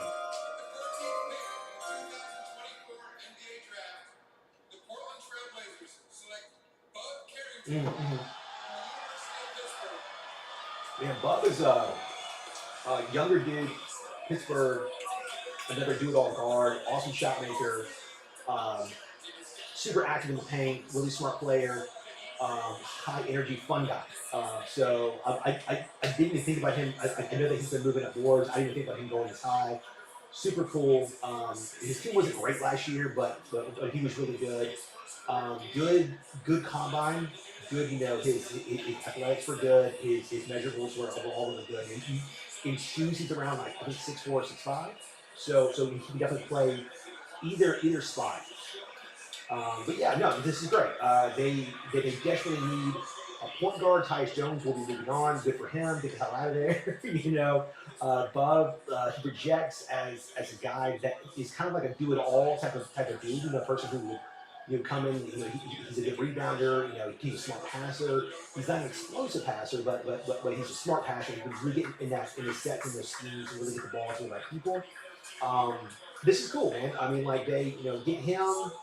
They take Alex Sarr. They already have Bilal Coulibaly. So they've got some cool stuff in place. I think they're going to move on to Kyle Kuzma. That's a lot of. I think that they're in that mode of they're wanting to like kind of blow it up a little bit. I forget who mentioned it. It might be Chris Vernon that he hates that they have to take pictures with the hat of the team that they know that they're being traded from. So you should just get them the hat of Washington or whatever instead, because we all know that's where he's going. And so instead, like all his draft pictures are him going to Portland, which is not even like the actual case and stuff or whatever. But yeah, man. Bub's cool, man. I like it. I forget where I had him going last time. It wasn't this high. I'm kind of lost now with Miami. I imagine, I guess Isaiah Collier is who I would assume that they take. I'm sure Chip is somewhere, getting mad because I think he was fifth on his big board. But yeah, so yeah, I fully imagine that it's going to be Collier. We got Philly. I think Philly wants to trade out as well at 16. I wonder if they'll be able to do that. It's weird not having Twitter, man, because like I want to be able to just go online and see all the rumors and stuff, but I'm having to just assume things are going on. I'm gonna have to do a lot more Zach Edey homework tonight. I was waiting to basically do more deep dives on players. After guys get drafted, what I like to do is go and find all of their pre-draft interviews, workouts, any specific video vignettes made about them, anything about their character. I like to really do deep dives. Years ago, Jonathan Givony used to do these really cool one-on-one breakdowns where he would have them watch film, and then they would have to break down the plays and what they saw, and it was really great. You can get a really good sense of a player's ability to understand the game by hearing them talk about plays and things. So that's something that like I always enjoy doing and everything, which is how I knew that Jalen Williams was going to be awesome, because he was so smart, man. Like I watched a few of his interviews and I'm just like, wow, this guy, he just gets it. And then he knew every single play that was brought up. He knew the possessions before and after those. He knew each game in terms of how it was going, all the momentum. He knew all the scatter reports of the guys that were in the game still. It was just nuts. And I remember when that first draft cycle happened, we were hoping to get him at 17, I think, that year. And he ended up just jumping up boards. And it was like, holy crap. And the Thunder got him, I think it was like 12 or 10 or something. Just an awesome pick. Super cool player. So if Cody Williams turns out anything like his brother, it's going to be pretty dope. Let's see here. I'm going to dare to look at my phone here.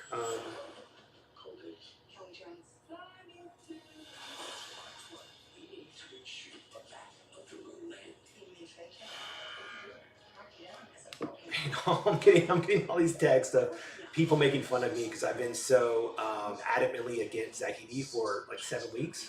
And so my phone is full of text messages of people asking like if I'm okay, and everything. So yeah, I'm good. I'm not going to go jump off any roofs or anything. For one, because Zach Edey would just catch me because he's 19 feet tall. So I would have to find a really big building, to jump from. But I will talk myself into him.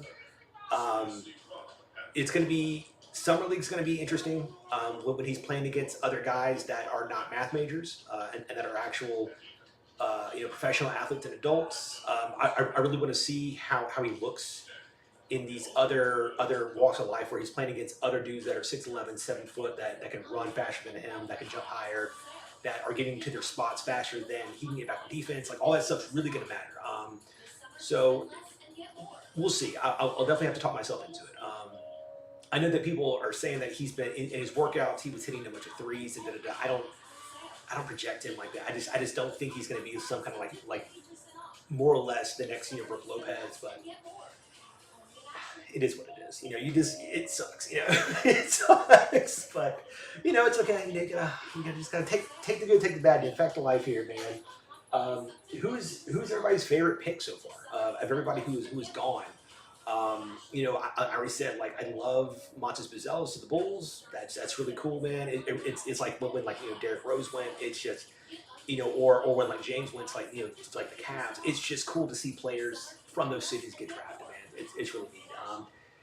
Devin Carter going to the Kings is awesome. I love his fit there. Very, very cool. I like Ron Holland to Detroit. That's going to be really cool and fun.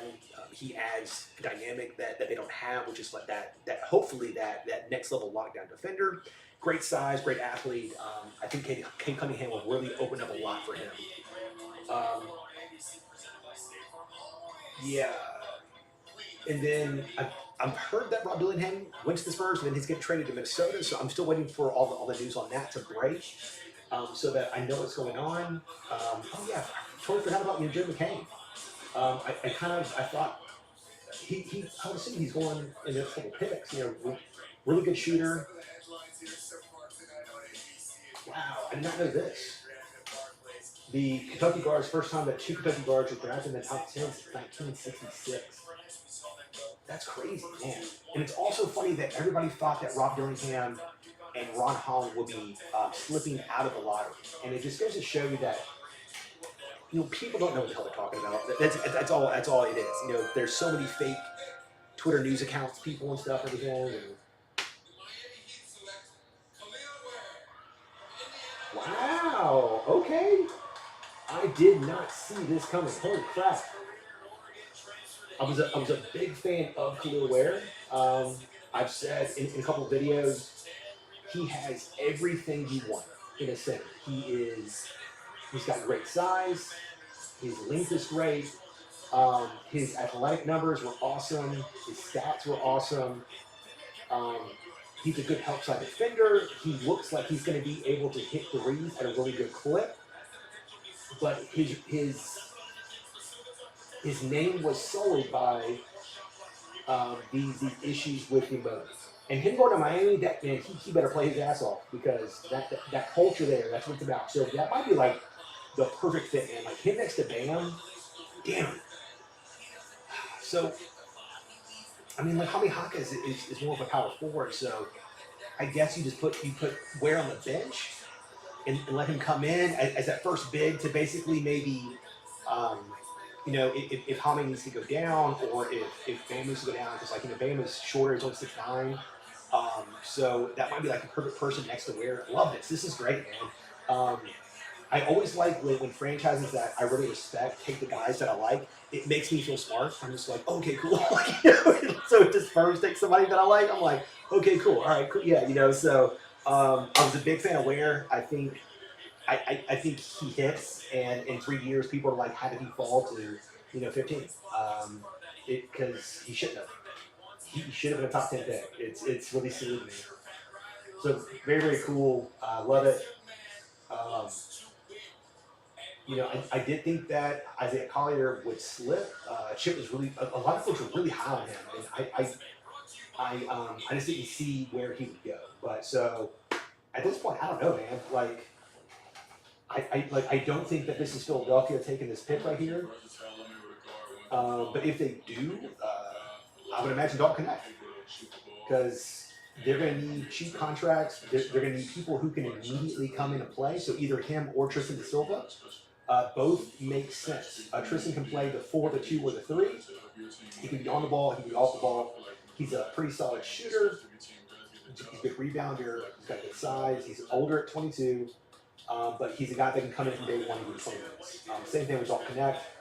He's 6'6". He's a really good 3-level scorer.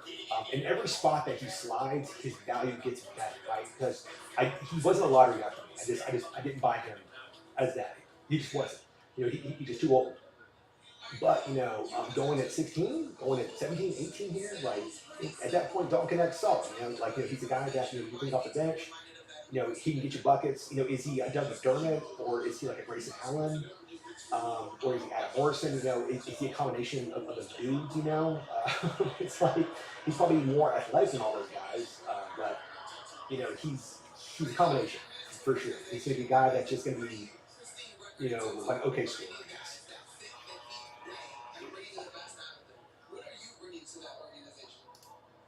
I think that is a very, very fair thing to say.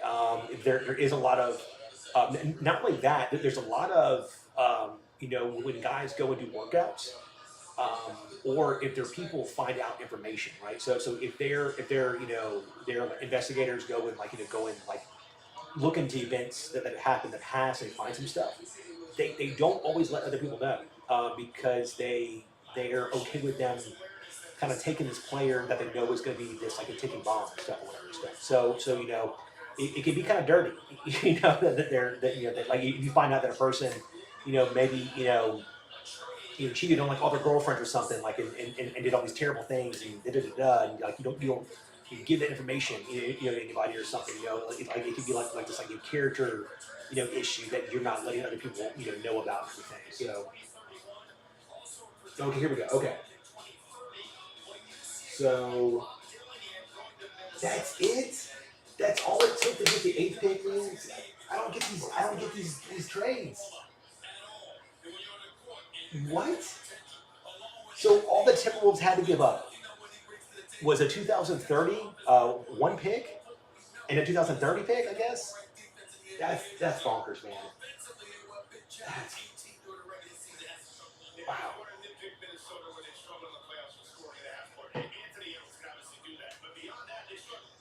Yeah, it's like so. Which years do Minnesota owe their picks to Utah? Because they gave up a lot of picks. Was 2030 the first time that they were allowed to trade in a pick? That's crazy, man. So they're going to have no first round picks, or I guess every other year because you're not allowed to lose our picks because of the Nets. That's bonkers, man. I'm shocked that the Spurs would even do that. Like why even keep the damn pick? I mean, like that's you can't tell me that they couldn't have gotten something sooner than that. That for like 7 years from now, they're going to get a pick for it. That's so crazy. Weird. Man, Tyrese Maxey, man, just so awesome last year. I have him on my Dynasty fantasy team. Dude, so cool, so awesome. But very, I don't think a lot of people knew how dynamic he was going to be coming in this last season. I mean, he just took this mediocre step and just boom, came in and, as soon as Harden left, he just filled that immediately. Like he's playing both guard spots for them. Uh, just his score, he reminded me a little bit of like a John Morant in terms of just how fast he was with the ball in his hands. He doesn't have his explosive leaping ability, but his ability to get in the lane was crazy. And his finishing was next level in so many games. And his shot is obviously better than shots. But he just looked great, man. It's awesome. So I'm still thinking that this is either going to, if they keep the pick, and this is not a trade, I would assume it has to be a veteran player. So I'm thinking Tristan Da Silva or Dalton Connect is what I would do if I was looking to fill out my team with cheap contracts. But it is also really funny to me that all of these draft guru people had Dalton Connect going I mean, they had him as like their third or fourth best player. And I'm just like, what are we smoking, man? Like, it's just crazy. Like,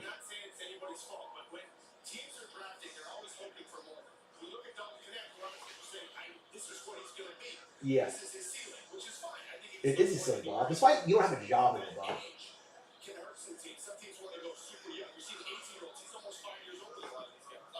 He is 5 years old, actually.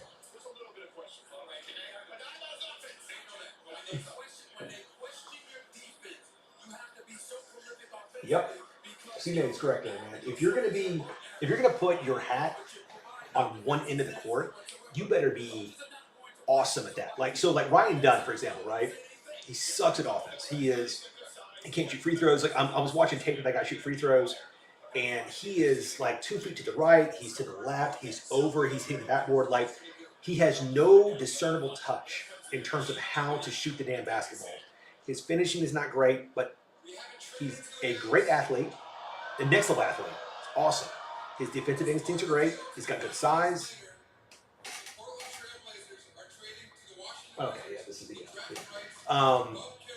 so because of that, like Ryan Dunn now has to be such a positive on the defensive end because he's going to give you nothing on offense, right? It's almost like when the Grizzlies had Tony Allen, right? So like you knew that Tony Allen was going to have to shut down every player. I'm shocked that they took Jared. Crazy. You knew that Tony Allen was going to have to not only lock up his man, but he's going to have to give you at least 6 to 8 points a game as well. And that dude, he would miss just open layups sometimes, and you knew that, he couldn't hit threes. So with that said, Dalton Knecht is going to have to be so prolific on offense because he's not a good defender. And he's 23 years old, that the situation is going to just have to be perfect for him. He's going to have to, maybe he falls to like the Bucks at like 23 or something. I think that would be a killer for him. It's where he can just come in and be like a bigger, Huntington or whatever, or like a bigger Grayson Allen because he's 6'6". Like that could work. He could go to Phoenix at 22. Like, that could work, right? Where he's just like, hey, you're going to be all the offense. Go get him, bud. Yeah, so that's why Dalton is still, right? Because he's only good at one thing. He's not great at it, and he's too old. And his measurables were not great. They were just okay. His athletic numbers were just okay. So Jared McCain, I felt like got a lot of hate from the Twitter community. He paints his nails and stuff. He's a little silly, but that dude's a shooter, man. He's the only other guy that I think could challenge Reed Shepherd as the best shooter in this draft. Like he's gonna be. It sucks because his size makes you want to play him at the point, but he's not a point guard. He's just not. He's closer to. I think Chip called him maybe like a taller Troy Daniels, which if that's the case, then he'll have a 10-year career. But he can play on the ball a little bit. He's not a really great playmaker, but he can get the ball where it needs to go. But he's great off the ball, man. Like he will reset himself, move around screens really smart. He's so good at movement. He reminds me a little bit of like a Rip Hamilton, except his range is to three. Like Rip was really great in that 18-foot range, but Jared is going to be a killer shooter for them. But I don't know if this is their pick because it doesn't make a lot of sense. So I wouldn't be shocked if he's getting moved somewhere else. The Lakers at 17, man, I had them taking Zach Edey at 17. At this point, man, like, who do the Lakers need? I know that they've been wanting to get off of this pick for a while and trade it to help them get another veteran player. There's rumors of them wanting like a Trae Young. Yeah, wow, that was fast. That was fast, man. They had 4 minutes left on the clock, which means that there's somebody that they love. That's crazy. Crazy. Okay, cool. So, I think originally I had Zach Edey going here to the Lakers. And I felt like Edey next to Anthony Davis would have been hysterical. Just letting Edey be this bully and let Anthony Davis basically take on every other really hard matchup on defense. And just let Edey swallow up every rebound, right? And then James can just toss it up to him because he's so damn big. Like his reach is... I think his standing reach is like 9'11", so he can basically touch rim. He's on the floor. It's like it's absolutely incredible.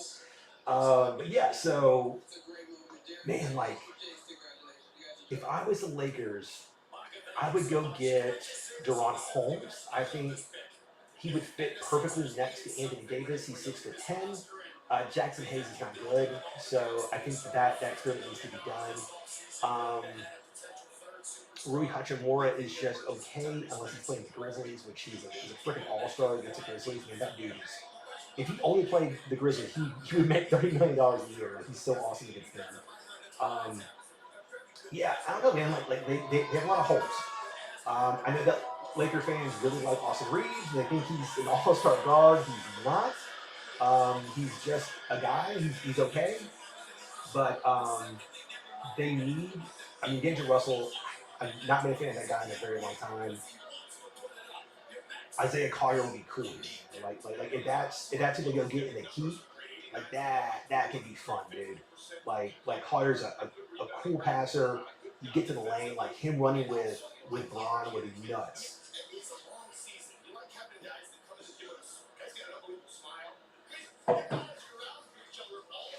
We got Orlando at 18. They were, I believe, tied to Jacoby Walter as well. I wonder if that's still the case. They need some more dynamic play in a guard. Like room for sure, but they have some really solid point guards and off guards, but they're just not dynamic. I love Jared. Um, Cole Anthony is a really cool scorer. He's one of those legacy players I'm talking about. I think his dad's Greg Anthony, but he's not. He's Markel Fultz was what they want is what Fultz was supposed to be, which is this next level 6'3" explosive dynamo at the point guard position. And Fultz has done a great job to turn his career around and be a decent NBA player, and he'll get another contract. But he never turned into what he was supposed to have been. I don't know what the hell happened there. We got a trade. Okay. This is so crazy, man. So they traded an unprotected 2031 and a 2030 pick swap. So what? So they're planning on the Timberwolves to suck in 2031? Okay. Yeah, okay. Makes sense.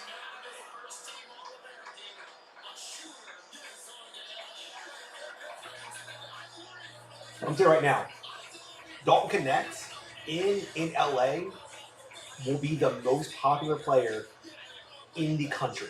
His jersey will outsell everybody, and he will not be good. like I don't know what it is, man. Like white players in LA, them dudes get more press than they need. It is incredible. That dude's he's gonna blow up. He's gonna blow up in LA. Like if you thought that like Alex Caruso got love, or that Austin Reeves got love, dude, Dalton Connect is about to be like Larry Bird in Boston in 1983. Like it's gonna be nuts. Of course it's JJ Redick. JJ Redick was like, "Yo, take the white guy." Of course that's what happened. I forgot it was there. Of course that's what happened. Too funny. Too funny.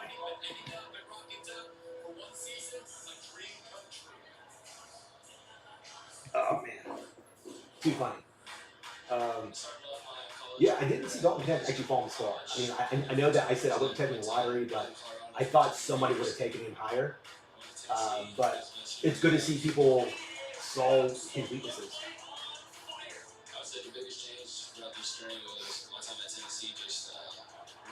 Where will Orlando's going to take here?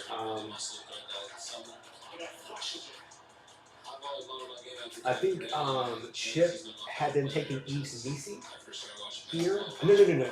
He had Eves going to Cleveland. I forget who we had. Speaking of Orlando taking. I chose Fire. Man, I cannot remember. That's really going to one now. Yeah, very weird situation for Los Angeles. They're a little bit ahead of Golden State in terms of age and the team falling apart, but they're so invested that they have to continue to go. So I don't know what they do, man. It's like people want them to triple down and throw away any assets they have left to get somebody else that's somewhat good. I mean, like James is getting older. Was he's about to be 40, or he's 39. It's like so he can't do this much longer.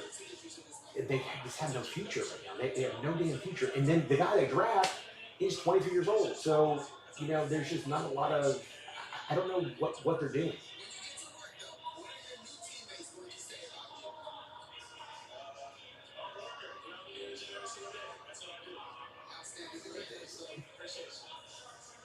Probably work for it. I'm gonna work so hard.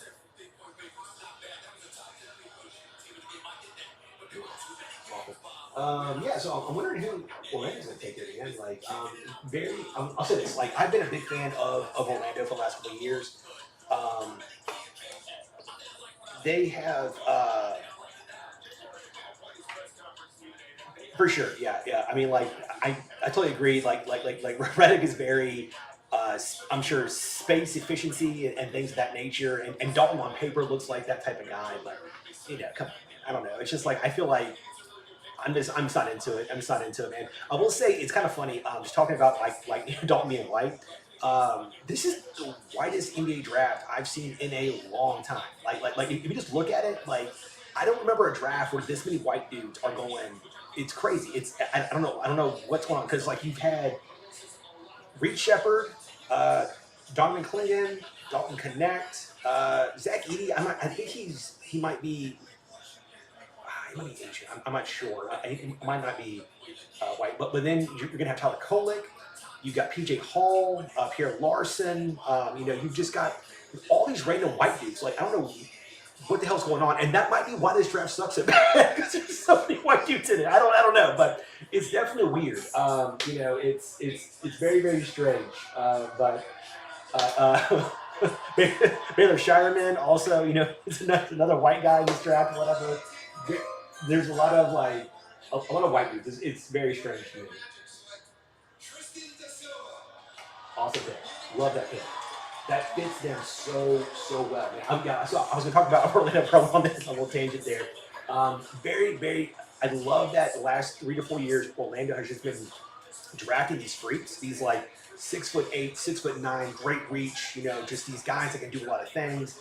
And then it finally all came to fruition there.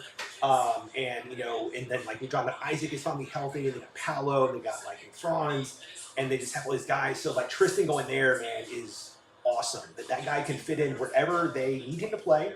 He's he's like 6'9" in shoes. He can come in immediately and do a multitude of things for them. So that's been really cool because they had some issues where in that game 7, it was like Paolo was the only dude, man. They didn't have anybody else that could really help him out. So a lot of people were really down on Franz, man. It was like they expected him to really come in and ball out, and he just didn't do it. He didn't live up to that moment.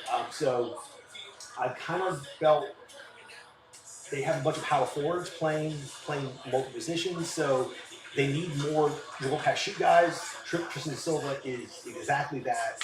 I love the pick. Super smart.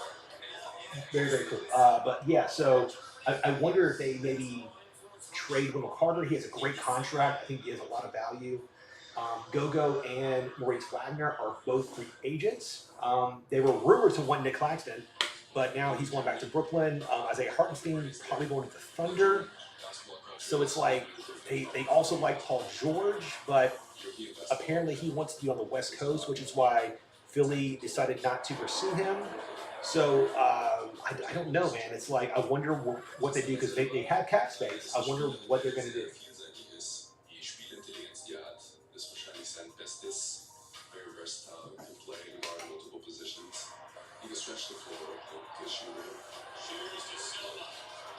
Very cool pick, man. Down with that. I love that one.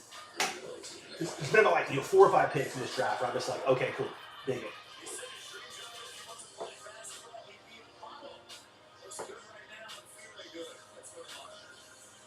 I think in my first mock draft, I had Jacoby Walter going to Toronto. That's what it was. Chip had Walter going to Magic at 18 in our second mock. I have him going to Toronto at 19. I think he fits a lot of what they need. They don't have any good guard play there whatsoever. I mean, they got Quickly, who looked good. His stats were good, even though they lost their last 15 games, which you could say they purposely tanked to end up with no pick in the top 10. But like with RJ Barrett there, with Scotty Barnes, they're stuck with Dr. Pirtle. So I feel like they need another explosive guard after losing a lot of guys. So I wouldn't be shocked if it is Walter or whatever. But we will see.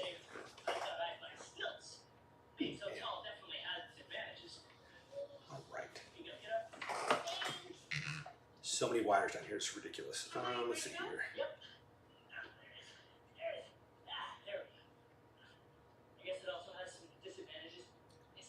I'm still getting made fun of here. All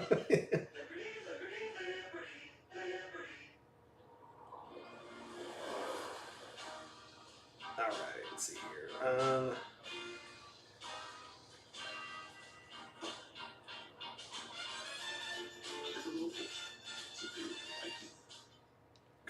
what's going on out there in the like in Twitterverse? Is there any news or rumors going on that people are trying to like move up or move back or anything? Is it pretty dead? Are fan bases kind of just kind of like quit and gone to bed, or are they bored? It's been pretty fun so far for me. A lot of these players that we didn't see moving up, like Saloon, going at 6 there and everything, and like Ron Hong going at 5, which was really cool. Zach Edey was a shock at 9 for some of us. So it's been cool to see players just go get, or I'm sorry, to see front offices just go get their guy. In a draft this much of like a mystery box, and you don't know what the hell's going on. You just take the boat, right? You don't go for the mystery box. You take the guy that you think might fit your exact system, right? So I don't know, man. We'll see how it goes.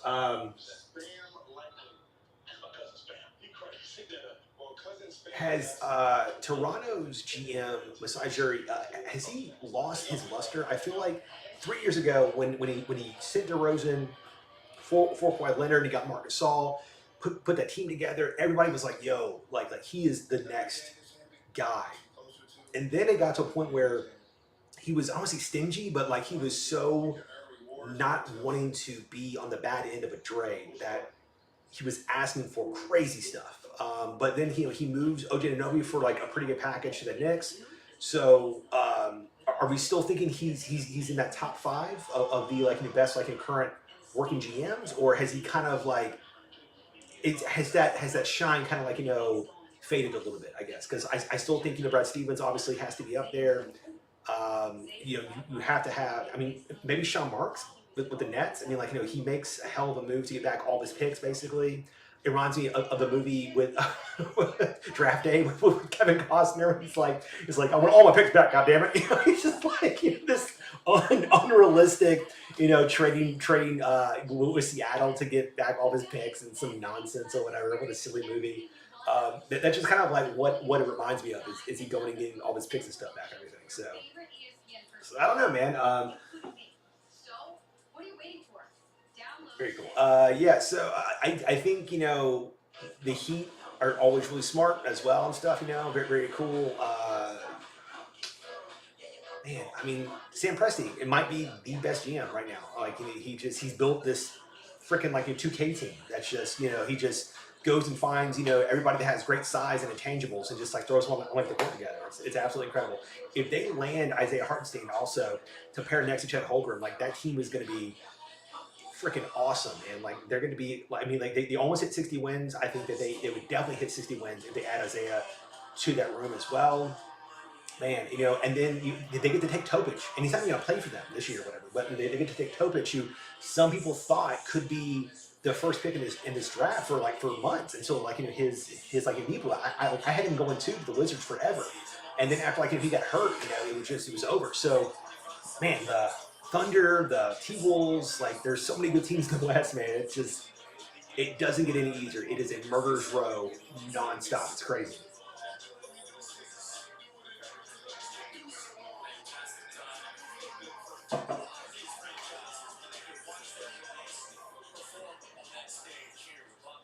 All right, so the pick is in for Toronto. I still think it's going to be Jacoby Walter. I'm wrong a lot, though, but it makes sense to me.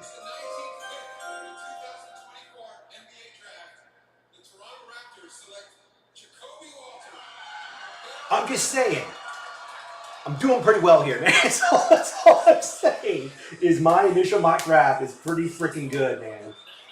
You got all these dudes doing like 10 and 15 mock drafts for some crazy reason. Like, you stick with your gut, man. It made the most sense to me.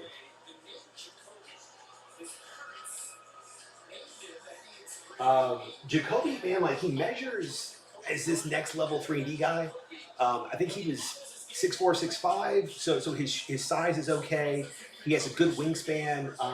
His athletic numbers were fine. That they weren't off the charts, but they weren't low enough to hurt his overall draft status. I think the main issue was he just wasn't consistent enough in Baylor in his first year, and his shot wasn't believable, if that makes sense, right? So he wasn't able to separate as much on his drives, which caused him to take some bad shots. And then, on those swing plays, he just didn't knock down a lot of the shots. So some of his issue could be, being able to create separation at the next level, because his handle is not crazy tight. It's something that he's definitely gonna have to work on. But early on, man, like he was killing it. His first like 10 or 15 games, he was easily a top eight, top seven pick or so. Um, Awesome numbers, and then he hit a wall or what happened there, but he just kind of hit a point where he just wasn't doing what they needed him to do, and Eves Nisi actually became talked about more and everything. So, but I think Toronto's a great spot for him. It makes a lot of sense.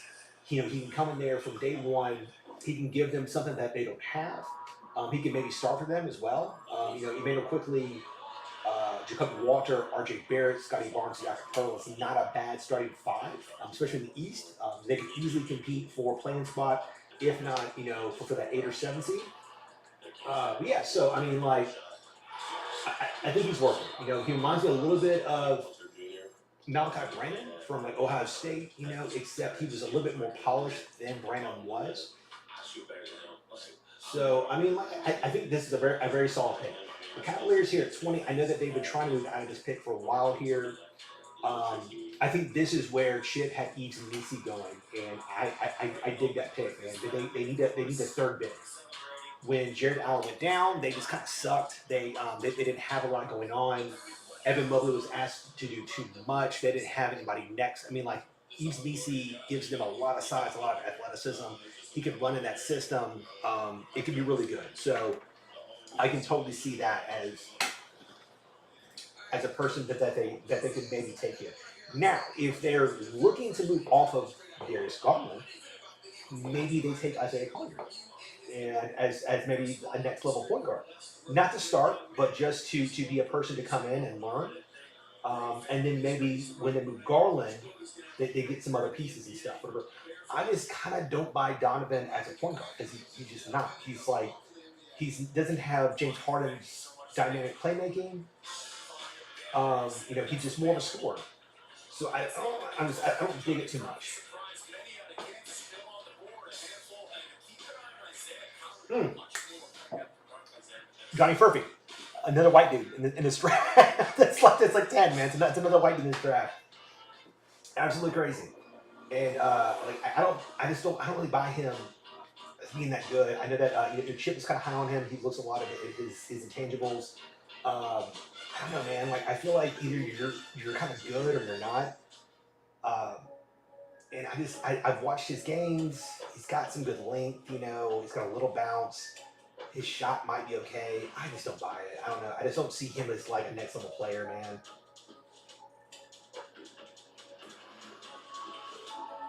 So I don't know, but some people think he could be like a top 10 guy in this class in terms, in the next 3 years when people like are doing the redraft, that they think he could be, you know, one of those guys who should have been taken much higher. I just don't see it. I don't know, but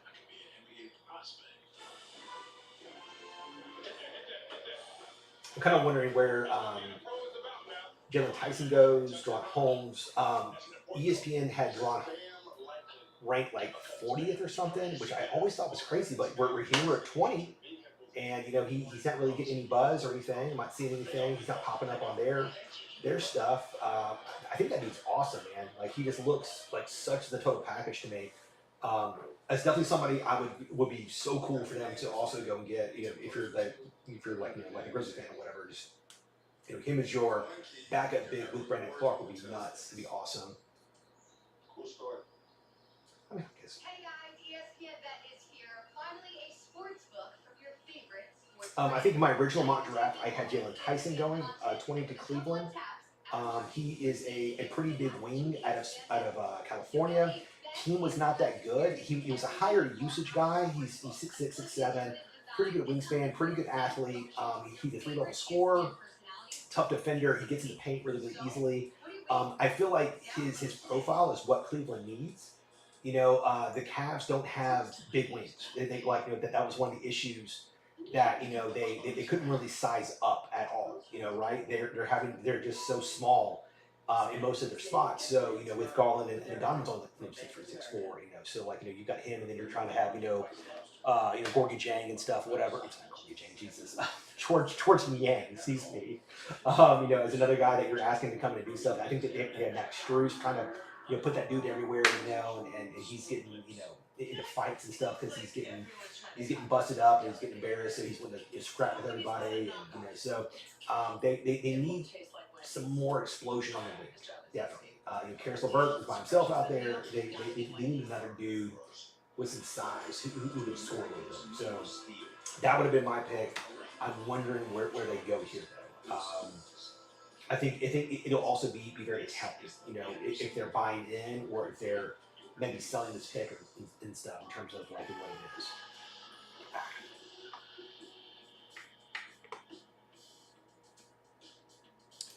For sure. I need to use the mute more, if I'm being real with you. I tend to, but also Twitter, X, whatever you want to call it. As soon as you cycle too high, it erases everything that like that you were looking at anyway. So it just is what it is. Man, every time I see Zach Edey, I'm just like, boy, that's crazy, man. I was arguing with the dude who thought he was Yao Ming. Oh.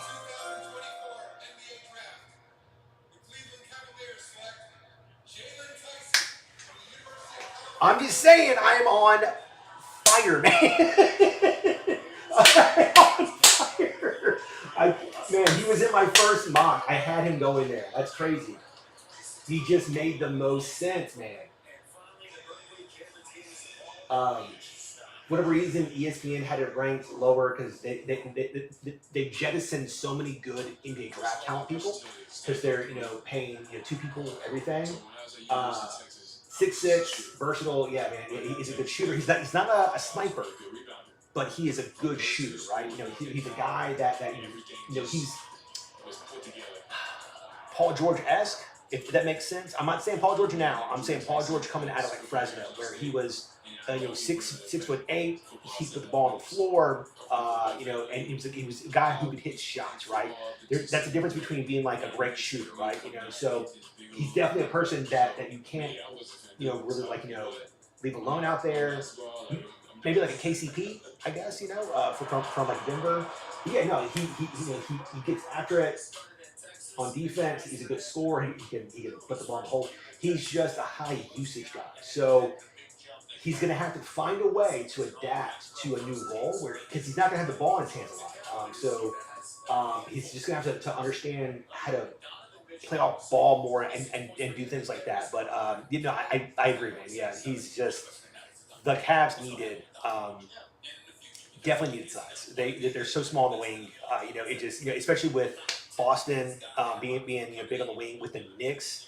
Having Oche Anunoby, Mikal Bridges, just being like Dante DiVincenzo, being big on the wings, and then they've got 2 more picks here. So I imagine if they keep them, they're going to take at least a wing probably or something. So the Cavs desperately needed this. I love this pick. I think it's a home run. It makes so much sense to me.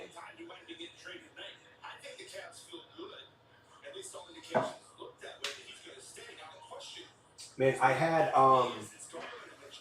Kel'el Ware originally going to the Pelicans here. He's obviously gone. He went to Miami. So they need a guard. CJ McCollum was an awful experiment at point guard. And then you've got Grand Theft Alvarado there as well. But he's more of like a knuckleball guard. Just basically meaning like he's a guy that you bring in for certain sets. He can't run your team. So I think I had Tyler Collett going here, but that doesn't make sense with how the draft's falling. Isaiah Collier is still here. That makes a ton of sense for them. If they wanted a center, you could say Keith Neesey, you could say Kyle Palowski, but it should be Isaiah Collier. That makes so much sense to me. They desperately need a point guard, just like the Grizzlies desperately needed a big man. So I get Zach Edey. I don't like it. I understand it. I don't like it, but the Pelicans desperately need a point guard. And I think he would do a lot for them as well. So we'll see.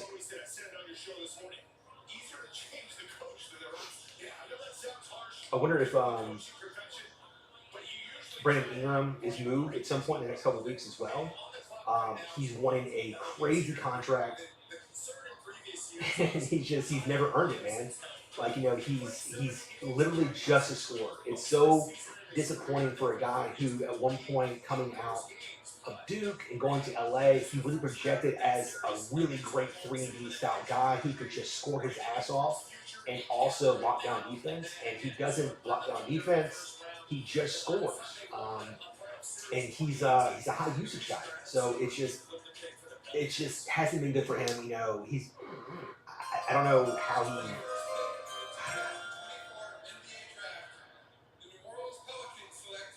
he UBC. Okay, I get that. Yeah, they also need a center. They're not going to take Jonas Valanciunas. Eves makes a lot of sense. He in terms of what the future is for the league in general. You don't, which is why I'm also scared of Zach Edey. But these big bruisers who can't move that well, who can only play in drop coverage. Like Eves can be a multi-tool big. Like he can move his feet well. He's got really great reach. He can play drop. He can play on that switch. He's got great timing. He can jump out the gym. Like he's got a lot of defensive tools, man. He can be awesome. But he's going to need a lot of work on offense, and he's a little too aggressive where he picks up a lot of fouls.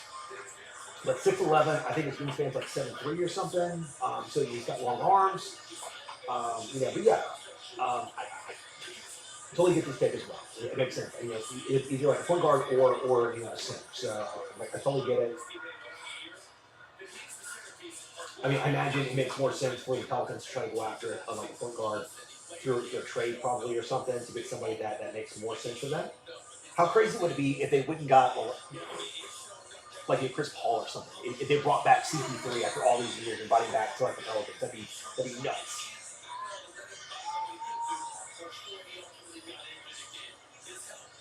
But yeah, cool, man. Eves is a really fun prospect. I dig it. So once again, the Pelicans are in the Grizzlies division. It's super annoying that all these teams are letting all these damn picks. The Spurs and Houston. Thankfully, Dallas doesn't have anything. Oh my God, like them adding more would be crazy annoying. But yeah, no, his true shooting percentage is pretty solid. He's a good rim protector. I don't know. I don't see Derek Lively.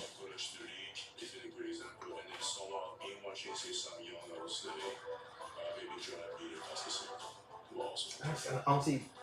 I get that people that he looks up to. I just don't see him ever being a Pascal Siakam or a Jordan. I see a more of a Serge Ibaka, who could maybe be a little bit more dynamic on offense. Because Serge, I'm sorry, not Serge Ibaka. Excuse me, Clint Capella is kind of what I see. But Clint can't really get his own buckets. But Eves, he could. He could be a guy who could put the ball on the floor, which would really unlock a lot for him.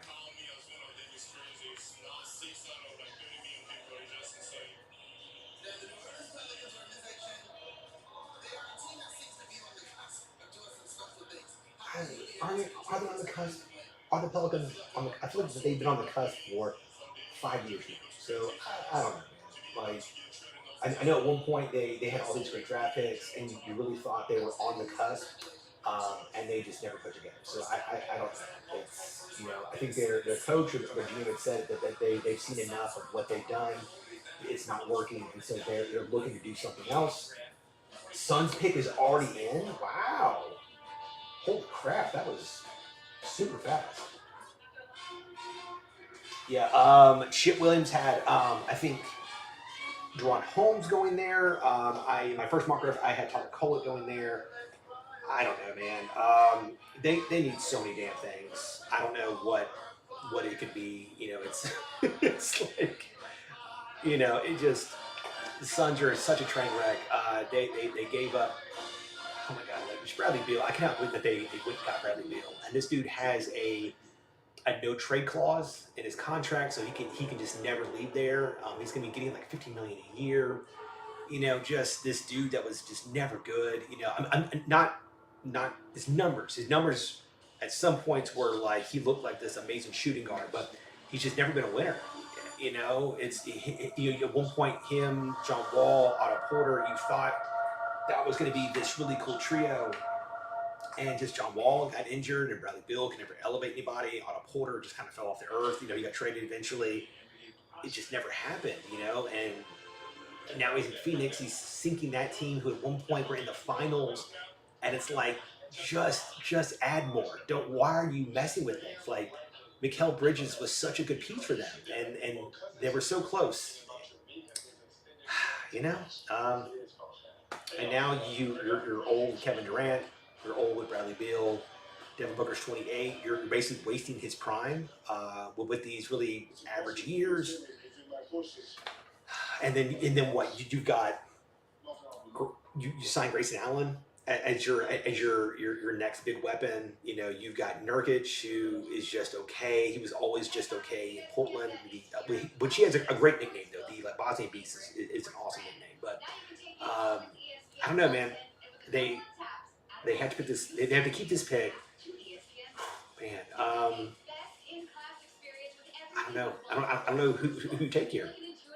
They need a power forward, I guess, right? So I mean, if you're just drafting for fit or something, I've already said like I love Deron Holmes. I think he would be killer here.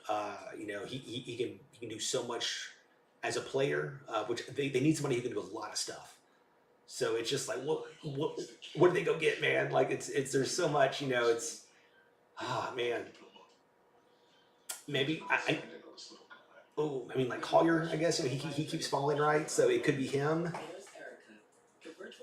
Oh, I just don't know. I just don't know. It's such a tough spot for them because I'm sure fans want them to trade it.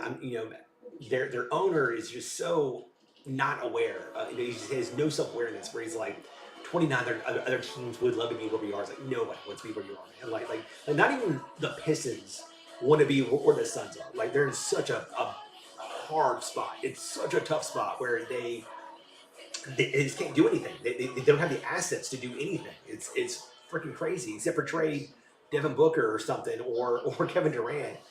And then it's like if you do that, what was the point? You know, you gave away picks and Cam Johnson and Mikal Bridges, you know, for Durant, and then it didn't work, and then you just selling for less. It's just I don't know, man. It's rough. I feel bad for Phoenix fans. They had so many hopes when it first started the year, and then you were like, oh shit, they can't play defense at all. This is not good, you know. Man, see, after them it's the Bucks at 23. I'm wondering where the Bucks are going to go. Man, there's rumors of them wanting to trade Brooke Lopez, Chris Middleton, maybe. I'm still shocked that they traded Drew Holiday. With the 22nd pick in the 2024 NBA Draft, the Phoenix Suns select Deron Holmes. from the University of Dayton. Shout out to Chip. That was his guy. Even in our mock draft, he was like, you know, the slide has to end here. It makes a lot of sense. 6'10", great wingspan. He's one of the. He played 1 year at Dayton, or 2 years, but he broke a bunch of records. He's a great scorer. He can play with the ball. He can play off the ball. He's a solid defender. He can play the 4 and the 5.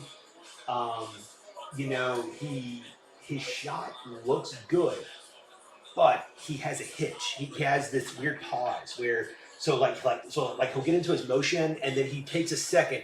And in the NBA, man, like spacing's everything, and like a couple of inches, you know. So he's gonna have to figure that out. Like if he can just maybe be a guy who gets in the corners, but being a guy who can stroke it from 3 is going to be big, and he's going to have to speed that up somehow. But love the pick. It makes so much sense for Phoenix. This dude is an adult, a lot of talent.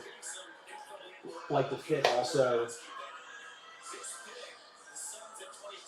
Such a good pick. I'm glad that they didn't trade this. It just makes sense.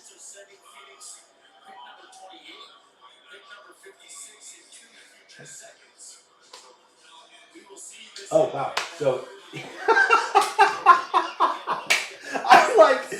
oh, I'm so glad that they didn't trade this pick. Psych. They fucking did trade it. So the Nuggets have moved up for Deron Holmes. Okay. Man, okay, so Deron Holmes. So I guess because the Nuggets don't really have any size off their bench. Whenever Jokic kind of goes down, they always have to downsize, to more of a small roster. So I get that. I think he fits there. I think Holmes fits with anybody. He's awesome. So super cool move by the Nuggets. What all is Phoenix getting? It said that they're getting 28 and what else?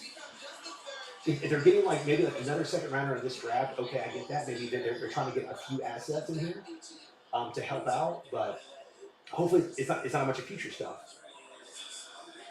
But cool, man. I hate that he's going to Denver because Denver's still good enough to be a title contender. Phoenix is not, so it didn't really matter. But Denver getting Deron Holmes is really nice.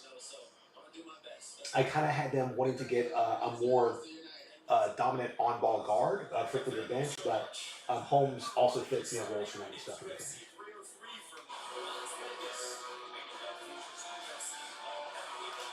Yeah, man. It's Meshiba is in 2 years has blown up what this amazing rekindling of Phoenix, where it took them so long. Took them. I feel bad for their fans. It took them so long to get good again, right? Like them, the Kings, Utah Jazz, Minnesota. Those guys were in limbo for like a decade, and they finally come back, and they finally have figured it out. And this dude blows up everything because he likes Kevin Durant. It's nuts to me that which is why I like what the Knicks are doing. Like all their moves are for really awesome role players, which sounds stupid, but they already have Jalen Brunson, who's great, right? They already have Julius Randle, which maybe they move him or not or whatever, but they just go and get guys who are just awesome at what they do. Maybe not all stars, but just really super versatile, can guard 1 through 4. You can put anywhere, they can score on their own. They're super awesome. I love that. That makes so much sense. They're not trying to do what they did years ago, which is Carmelo Anthony and Amari Stoudemire, right? Where they're trying to put these two awesome guys together. Instead, they built this really cool, versatile team. And the Knicks are, man, if they bring back Isaiah Hartenstein and Keith Mitchell Robinson somehow, they might be my title contender. That team is going to be awesome as long as Tom Thibodeau doesn't run them into the ground. But yeah, them and Boston is going to be such a cool rivalry. I hope they make both to the East Conference Finals next year. Could be really cool. I kind of feel bad for Philadelphia, who's been trying to get there forever, and they have just not been able to figure out who to pair with Joel Embiid, and the Knicks are now past them and everything. So, yeah, no, I totally agree. The Knicks have been really hitting all the right things. I'm wondering what the Bucks do here, man. They maybe they fire their coach again during the draft. We'll see, because that's what they do. I don't know why they got rid of Mike Budenholzer. I get at some point your coach's voice kind of gets lost, which is why it's crazy that Taylor Jenkins has got. It's crazy that even after all these years of them being just kind of okay, even though they've had great talent, those guys love him. It's they go to bat for him all the time. It's crazy. So it's weird that Budenholzer just got ousted, and then they fire the next guy also, even though he's doing great. So that was weird. And then they bring in Doc Rivers, who was a terrible replacement, who just has a great name, and it's just nuts. They're paying 3 coaches, man. It's just so crazy to me. Yeah. So the Bucks, it's very weird. I don't know what the hell they're going to do. They're older in a lot of positions. They need help. They have a lot of contracts that are kind of big. Giannis is 31 now, so it's the clock is beginning to tick on him as well. He's only got probably maybe 2 or 3 good years left. and then I'll say 2 or 3 great years left, and then he'll hit a couple of good years, and then be just not great anymore. Because he's not LeBron James. Like LeBron is just a monster. He's just this next level alien-esque, physique, taking care of his body. He's always had better multi-skill tools than Giannis. Um, and he's also become like an okay shooter. So, and Giannis just hasn't. He hasn't done any of that. Man. Who did the Bucks hate? Like, I've always hated the Damian Lillard thing. It just made no damn sense to me. I love Drew Holiday. He helped them win a title. I don't know. It was so weird that they ousted him.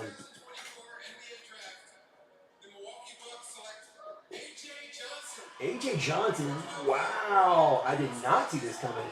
AJ Johnson is one of Chip Williams' favorite players. He ESPN had him ranked, I don't know, the 40s because they're idiots. But Chip had him in his top 20. He thought he was a really good player. He also really likes Isaiah Crawford. He likes Jonathan Mogbo as well. He's very high on all 3 of those guys. It's crazy he wasn't even invited to the green room. He's up in the stands. The last player I saw do that was Greivis Vasquez back in 2008 or something, something like that, where he was up in the stands and he came down to try to get his hat and everything. AJ Johnson profiles as a really multifaceted guard. He's got pretty good size. He's not super big, but he's big enough to play either spot. He shows a lot of tools on the ball. He's young. I think he played either in NBL, over in Australia and everything. He played pretty well over there. He just shows a lot, man. He's young. He's exciting. He's definitely one of those players that you just take a swing on because if he hits, he's his next level guard. So super cool. I get it. This makes me think that the Bucks are going to keep this guy, and that they'll make other moves probably to get better elsewhere.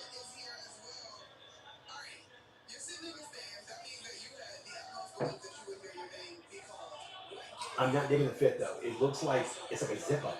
Like what is that? It looks almost like a leotard.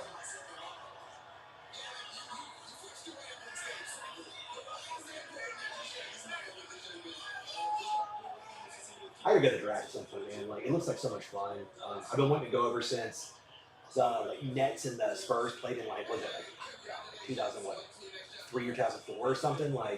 I've always wanted to go. It just looks like an absolute blast, man. It's just be with other fans around the world. You just got everybody in the house.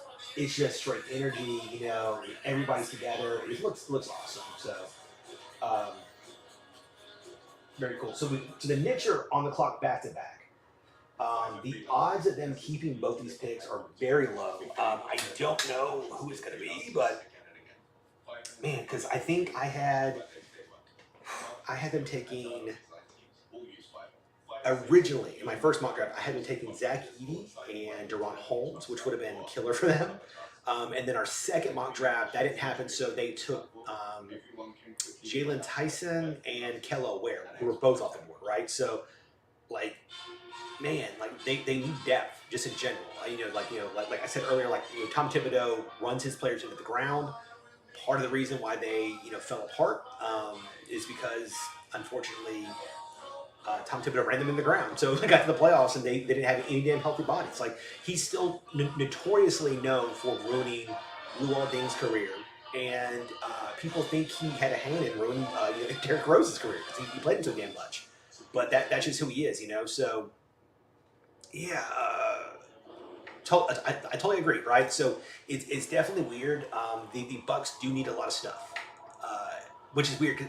I said weird a lot, but which is strange because they won the title 3 years ago or something, and it's crazy that just 3 years later they're already I don't say falling apart, but they have not even gotten close to being back you know, to in that range and stuff and everything. So, um, is Giannis done? Is he never going to win like another title? I mean, it was always really cool that he stayed in Milwaukee as a small market person. That was awesome because it was like he showed that if you draft correctly, you do things right, you know, you can win a title, and he wanted to do it there. And now it's like he's so far behind because his team just hasn't put talent around him, man. Like, you know, he's definitely behind Boston. It's not even close. He's behind New York. He's behind Indiana. I want to say Cleveland as well. You could say Philadelphia maybe, depending on what team that they put together. It's at 6, right? Orlando maybe. I mean, I think Orlando's better than them. So they're like 8 to me in the East right now. And it's like they just haven't done anything like them letting Grayson Allen, you know, basically. I can't remember if they traded Grayson or if he walked, but just letting him go basically for nothing was crazy. And then they haven't added any dynamic wings. Chris Middleton's hurt all the damn time. He's been hurt so much, and it's something that they just never addressed. Uh, Man, so it's tough. It's tough. And I didn't talk about the Heat, who are always. I feel like the Heat are always either in the lottery or the finals. There's no in between. And the Heat, you know, could be really good this year as well, man. Like, you know, just depending on what they do. If they can move Jimmy Butler for like real assets, then what? The Bucks are 9th. Then, you know, it's like it's crazy. It's definitely crazy, man. It goes fast, you know. That's why, like, I'm a big proponent of you never assume, hey, we'll take off a year, we're young, and next year we'll try. No, man. If you have a window, you go for it every single year. I'm a huge proponent of that. You know, like, if you know, years ago the Heat had a pretty good team. Wayne Wade looked awesome, and they were like, hey, we can go get Shaq, and they traded Odom, Caron Butler, and a few other things, got Shaq, and they won a title 2 years later. And then weren't very good for a little bit, and then they got, you know, Bosh and James and a bunch of like really good role players and won a couple of rings. Like, you just go for it. You always go for it, man. Like, I hate this idea of it's not our year because we're only 22 years old. Like you have no idea who's going to get injured. You know, like, you know what matchups are going to happen. You know, you have no idea. Like, luck is such a factor, and it sucks that the Bucks just didn't capitalize. You know, they didn't add more depth. They didn't move off of players when they had the chance. You know, it's like it happens fast, man. So, like, you know, you have to be active always looking to be great, or it's over. So, you know, with the Grizzlies, they have to make some moves. They have to. With the 24th pick in the 2024 NBA Draft, the New York Knicks select Keyshawn George, Okay. Monte Switzerland, and the University of Miami. I get it. If this is their pick, a little thing popped up that said that there is a proposed trade. So I don't think this is going to be their player. I'm not a big fan of Keyshawn George. I'm just going to be real. He's inefficient. He has good length. Yeah, here we go. Okay, so okay, gotcha. So they traded their second to move up a couple spots. Gotcha. Yeah, I'm not a big, like, I get it on paper. You're like, oh, he's 6'7". Like, I see, man, who is the Knicks guy that they took at like 8 or 9, like 4 years ago, that just didn't pan out. Like he was okay in the summer league, and then Zion dunked on him, and he never recovered. And then he got moved here recently, I think to Portland or something, like maybe like a year or 2 ago. Oh, I can't think of his damn name. Yeah, that's what I see here. I see a dude that he's got the size that you want. I don't like the mentality of the court. He seems very selfish. He's inefficient. You know, like the ability to shoot is not a shooter. I don't know, man. I'm not into it at all. His team wasn't good. You know, But yeah, so you know, this Washington though, I guess they're just trying to take as many shots that they can, you know, to like trying to get some people here.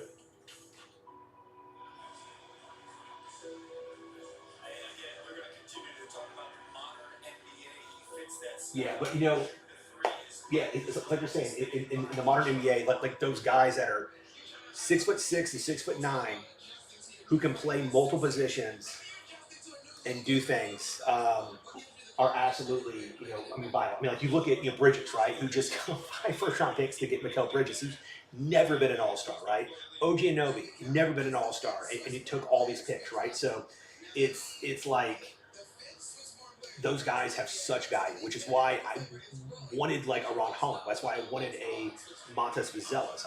I wanted Cody Williams. I wanted somebody that is in that frame that can play multiple positions, can add size on the wing.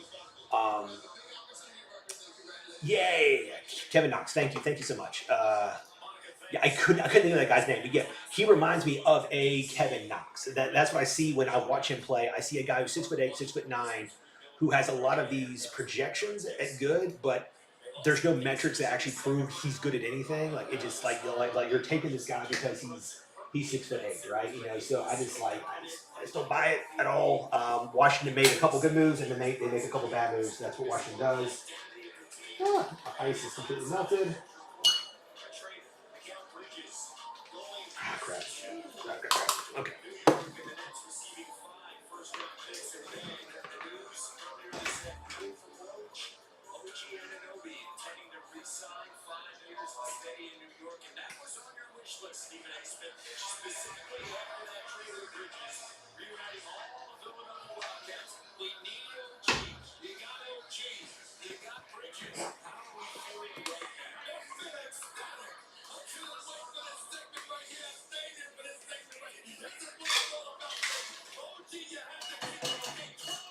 All right.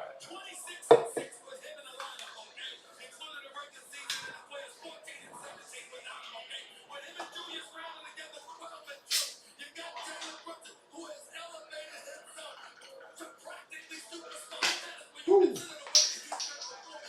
Like I'm usually against the absolute overzealousness of Stephen A, but I fully agree with him. I feel like this is totally genuine. He understands the moment, you know, that like you're adding these players, like I feel they are a legit threat to win the title next year. I didn't feel like that way this year. I didn't think that they had enough. Even if they were healthy, I didn't think that they had enough. But adding Bridges, I think is huge, man. If they can get another guard,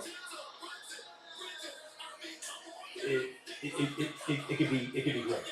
Which there's a lot of Knicks fans. Like you think of like Spike Lee, who's been wanting it for so long. You know, all these people. You know, it would be cool for them to like finally have that moment that they thought they were going to get with Patrick Ewing. They thought, you know, Melo and Amari would lead them somewhere, but nowhere close. They thought Marbury might be something in New York. You know, it's never came to fruition. This is, you know, like I'm still shocked that Dallas just didn't even attempt to bring back Jalen Brunson. That they gave him some BS offer. Yeah, so it's cool, man. I'm wondering who this pick is going to be. I want to say Collier, but every time I say Collier, they don't, you know. He said mute that man.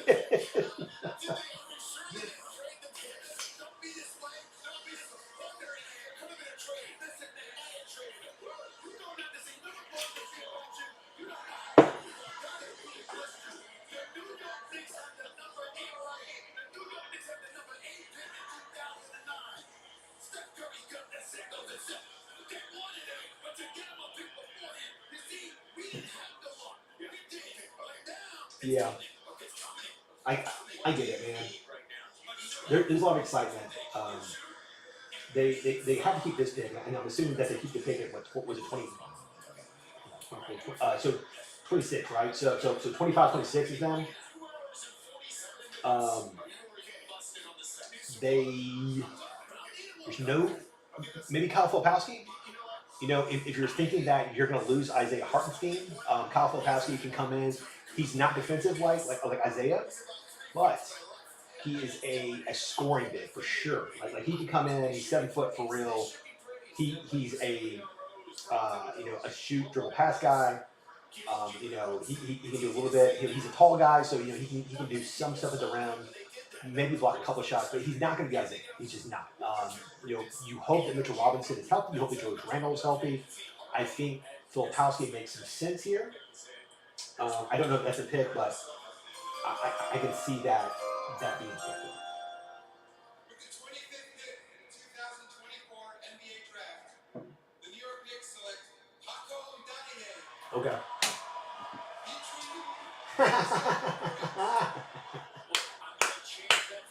Too funny. I wonder if this is a trade. This is what the fourth Frenchman also taking. I think. I think the only other there's Ajinka, I think, is the other French guy in this draft, right? So you can have 5 French guys go in this draft. If that's correct, I'm not 100% sure he's from France. I think he is though, but this guy has been flying up draft boards, man. He's a lot like Nikola Dzergic. He played at Megalith, I think, with Tobic. When Tobic went down, he kind of took over. Like he's another guy who's kind of been blowing up boards. He started off in the 50s. He's probably going to go in the next 10 picks. He's a 6'9" dude from Slovenia, I think, whatever. He's pretty explosive. He can be a pretty good guy. But Pacome, I don't know. You're taking him purely off of hope because there's no.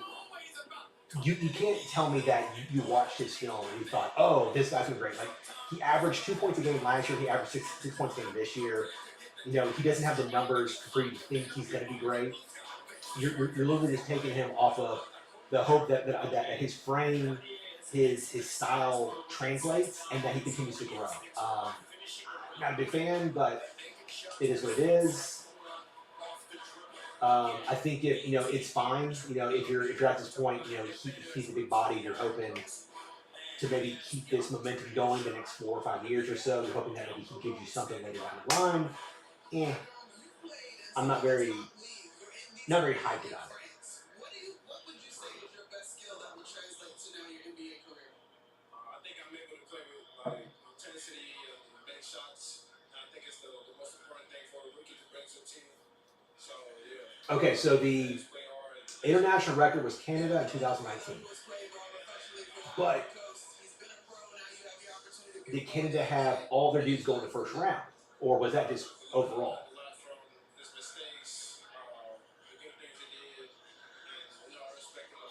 Washington's been busy too, man. Like this is their. I feel like they have all the damn trades except for the Spurs and Timberwolves.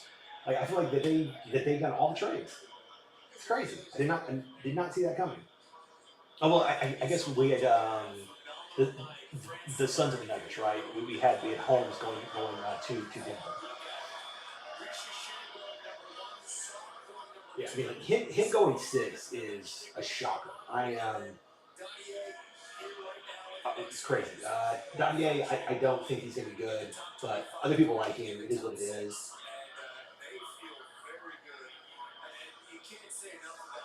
I don't know who Smith wanted here.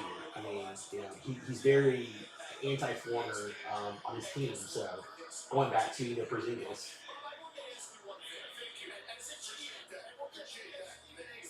Okay, so we have the next.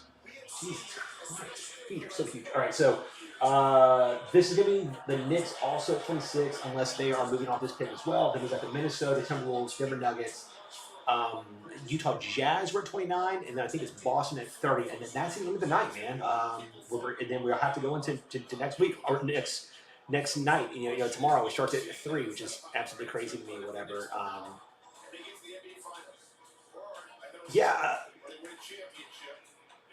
Some people really like Dadier. I see that. I cannot speak enough on him. I did not scout him a lot, just because he didn't have a lot going on.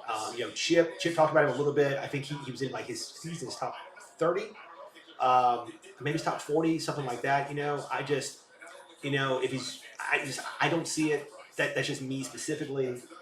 Um, I wonder who the Knicks go with here. And I wonder who Minnesota goes with, man. Like I'm honestly, I'm a little let down. I thought Memphis was going to do more. Is what it is, I guess. At the end of the day, let's see here.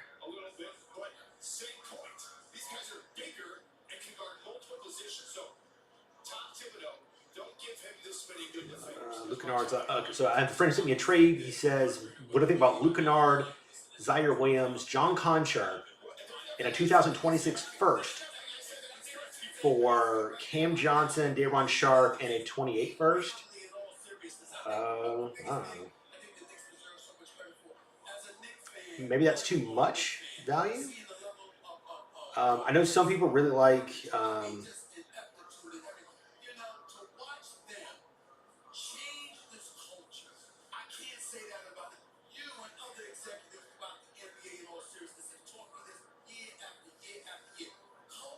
So many people want me. That's so funny.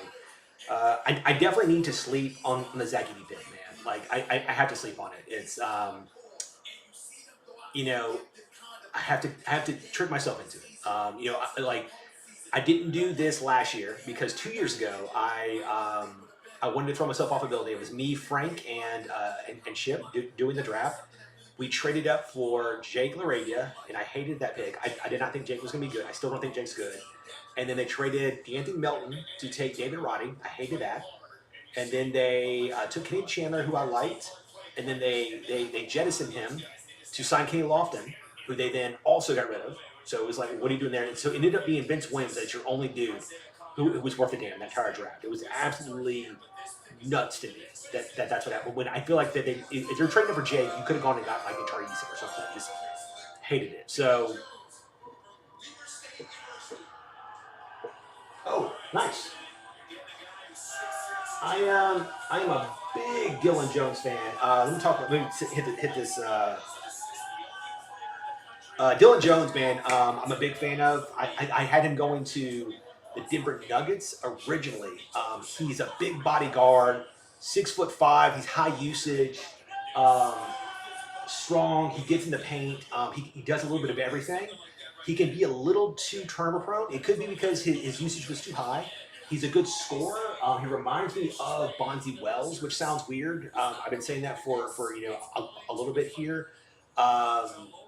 It's like he does a little bit of everything. I love this for the Knicks. It makes so much sense. They didn't have any really good on-ball guards whenever Jalen Brunson went down. You had Quickly, but you got rid of him, so he can't be. Dante DiVincenzo is better off the ball. Dylan Jones makes a ton of sense here. Absolutely dig it. He's older. He's tough as hell. Very cool, man. I like it. I like it a lot. Melton. I mean, I sure, but I mean, I'm saying just for when Melton was traded, I thought Melton was better than Roddy, and then you end up trading Roddy to Phoenix for absolutely nothing. Oh, so no. Dylan Jones is going to the Thunder. Oh, I hate it. I hate it. Damn it, man. Are you serious? Oh, I hate this.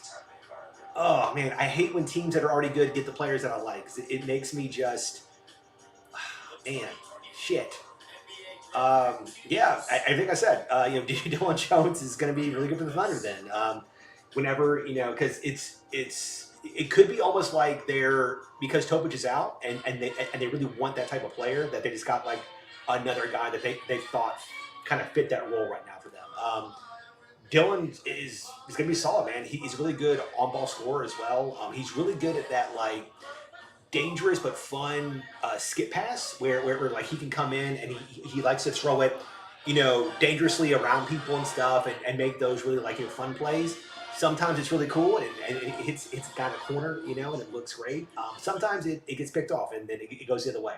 So, Jones is cool, man. I hate that the Thunder continue to get players, and what are the Knicks doing? I guess maybe they're trying to cut contracts. Maybe is what's happening here because they're trying to bring back OG Anunoby, and that they don't want to have these guaranteed deals on like on their books. It makes sense, but um, man, I feel like the Knicks need bodies, man. They just do. I hope they don't do where they're only 6 or 7 deep, and then there's nobody else, and then they lose 2 guys, and they hit a couple of rough patches in the season, lose some games, and then they're not as good as you were hoping that they would be or something. Also, what happened to him, man, this year? Like, I thought Peyton would be pretty good. I don't remember him doing a lot. Like, he started off the year pretty well, and then he wasn't in the rotation towards the end. It was kind of strange. Same thing with Christian Brown. He looked awesome as a rookie. He was coming and doing things, and then it got to a point in the playoffs where he didn't want to shoot threes, which I thought was really strange. I don't know if he got gun shy, if he got the yips, as like the golfers like to say, but because he would attack the rim, but he just would not shoot threes at all. It was really, really weird. It reminded me of Courtney Lee back in the day, where this guy was supposed to be a good shooter, and then he just refused to take threes. It's very strange. Yeah, so what did the Knicks get? Did they get did they get more picks in the future, or did they get any players or anything? Because the Thunder got 16 picks or something in the next 5 years or something crazy like that. So I'm wondering what they traded to get back in here was exactly. Very strange. I don't know. All right, so we're at so that was 26. We're at 27, right? So it should be the Minnesota Timberwolves.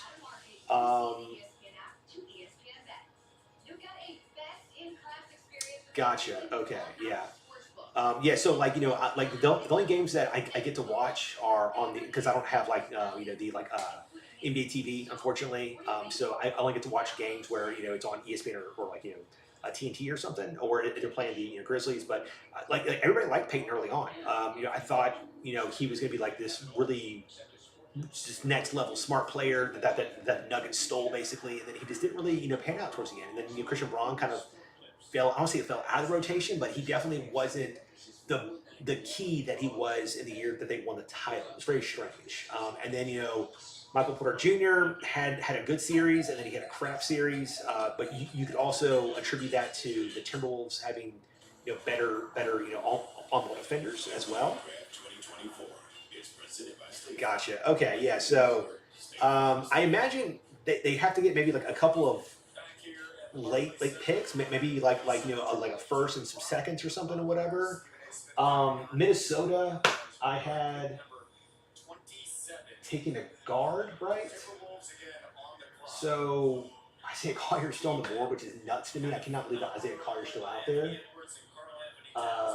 But they already traded up, right? I mean, didn't they trade up for they traded for Rob Dillingham. So this is Spurs, right?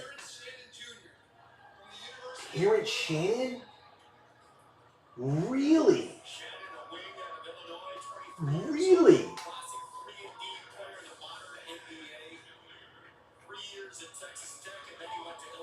I am floored by this pick. Terrence Shannon, so for people that don't know, very, very solid year at Illinois. Stats were great. Awesome player on the court. He had some issues off the court. He was accused of sexual assault. It ruined a lot of his draft stock and everything else. Came out, he was acquitted. There were texts about her basically trying to screw him over and everything. So there's a lot of character issues that really hurt his stock. It's weird that the Spurs would go for Terrence Shannon. I get it on a player aspect. He does a lot of things that they don't have. It's just it doesn't seem like their type of player. That seems like something that the Rockets would do, or that the Cavs would do, or something, right? Or the Pistons. It just doesn't seem like the Spurs would take a guy that had possible character issues that egregious. because even though he was acquitted, he still put himself in that situation, which is like you kind of question his decision making. But talent wise, he has talent, no doubt in my mind.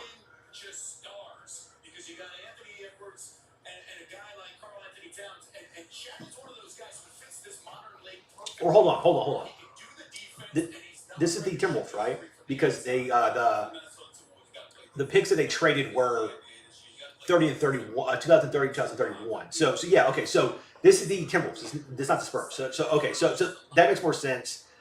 I was just like, yeah, the Spurs would never do this, but okay, Timberwolves, I get they seem more like a franchise that would be willing to take a risk on a player that could have questionable, problems and stuff. So I get it. Talent is not the issue with him. Obviously, it's just going to be a character thing, man. Like, he unfortunately, his name got, pulled through the mud. He's going to have to do a lot to prove that that's not who he is. If he hits, man, he extends the window for the T-Wolves for like a few years, for sure. His contract is going to be small if he can give them a real rotational player. All right, so this pick's one of the Suns. So 2024 NBA draft. The Denver Nuggets select Ryan Dunn from the University really, what? 6'8" from the I'm thrown, man. I'm so thrown right now. What the hell is Phoenix doing? What are they doing? honestly own his craft in the league. He's an elite defender. Can go 1 through 4. I mean, okay. Phoenix had a bad defense last year. I get that. So you're wanting somebody that can be a lockdown defender on the wing because you just don't have anybody, right? Grayson is a turnstile. Devin Booker's a turnstile. Kevin Durant's okay. He's not great. Nurkic is good at the rim. He's not good anywhere else. But do you start Ryan Dunn? I mean, like, I'm so confused, right? It's like, where do you start Ryan Dunn? I mean, like, where is he just a bench guy? So do you finish with him? I guess it's kind of like we talked about earlier. Like he's got great size, man. Oh man, he's gonna cry. Like he has so many good tools. You've got to figure out some kind of slashing package for him that makes sense, man. Because is he a Matisse Thybulle? Because Thybulle at one point people in Philly was like, oh, he's so great, and then after 2 years, you were like, yeah, he can't do anything else besides just play defense. And he got sent to Portland. He hasn't really done anything for Portland. And it's like, you have to be able to score some kind of way. Man. You have to be able to.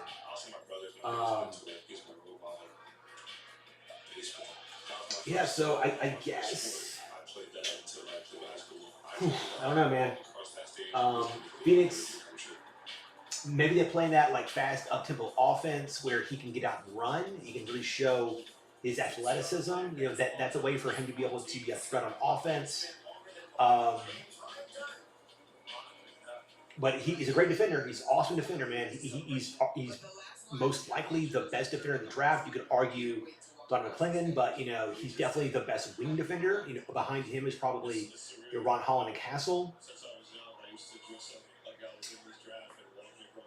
But yeah, he's gonna have to figure out. They gotta figure out how to get this guy to score some buckets.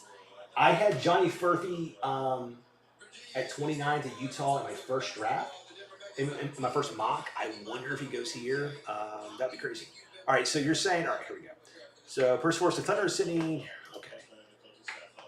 Thunder are sending 5 second-round picks to New York for number 26, and then a 2025 favorable Celtics Grizzlies pick, and then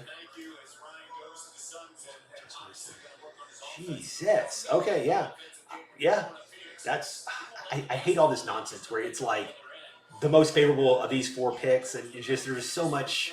It becomes so convoluted. It's like there's like a draft accountant that has to check all these boxes and stuff. It's so silly, man. That makes sense. All right, okay, so they had to actually move up and actually for once use actual assets. Okay, yeah, that's a slam dunk pick, man. That's a absolute gift. He's going to be one of those dudes like Desmond Bain, like Draymond Green, where he's going to be able to name every franchise that passed on him, and be able to name every player that that passed on him. Like this is a awesome spot for him to get. Colin Sexton's probably not their guard of the future. Isaiah has a lot of really cool traits that Colin doesn't have. Um, he's a better scorer. He's probably a better playmaker than Sexton, and he's less of an asshole as well. So that's going to be really good as well. But yeah, it's crazy that Collier fell to 29. That's absolutely nuts to me. I don't know if it's because his college team was so bad last year. The coach got fired and stuff and everything. So I don't know.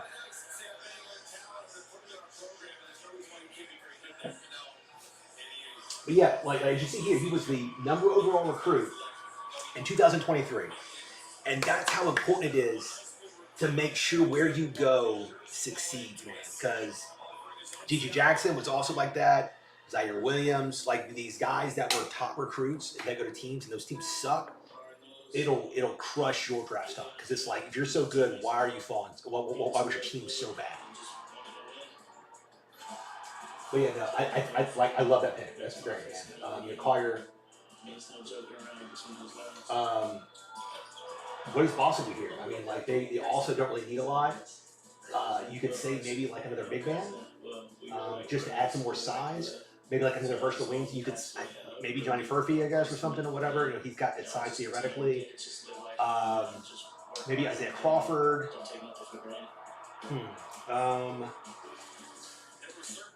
Ben Shireman is another look, just like a taller long ball guy. He really plays hard. He's a good rebounder. He could be a guy that he's bigger than Peyton Pritchard that they could put out there next to Brown and Tatum and not lose a lot.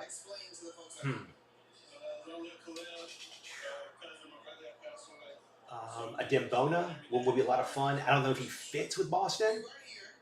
Maybe you let Tillman walk. You sign a Dembona. He's just like a high flying big who's just a killer on defense for you. He runs the court. He hides in that dunker spot for you.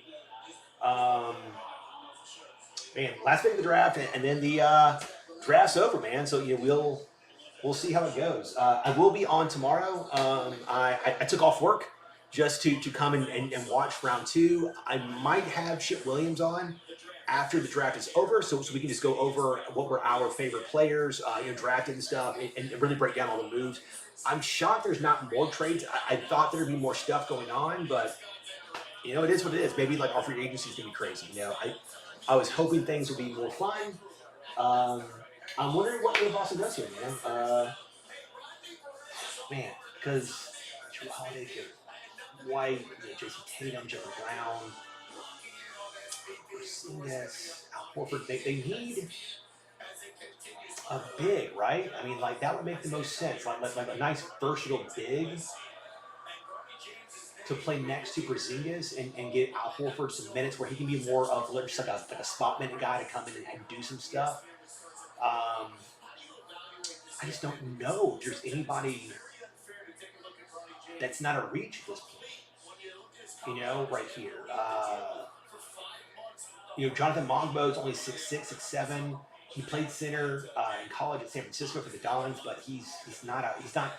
I wouldn't put him as like a center prospect here, right? So that doesn't make a whole lot of sense.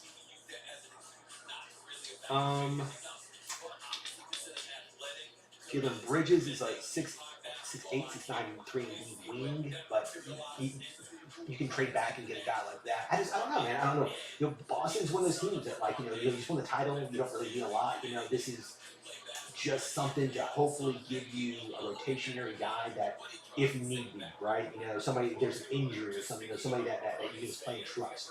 Or maybe you swing here. You go for a player that is just pure upside, like you go with, like a Zergic or something or whatever. A player that, you realize that you get a cheap, high-profile guy on on a cheap contract, man.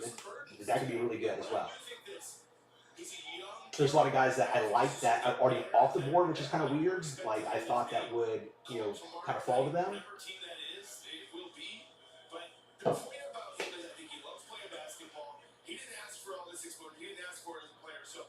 I don't know. It's very tricky, man. I definitely would not take a guard. I'll tell you that much. They have too many damn guards as it is. I would upsize after what the Knicks did. You better upsize. With OG and Bridges, 2'6'8", lockdown defensive bully wings, dude. You better get another dude.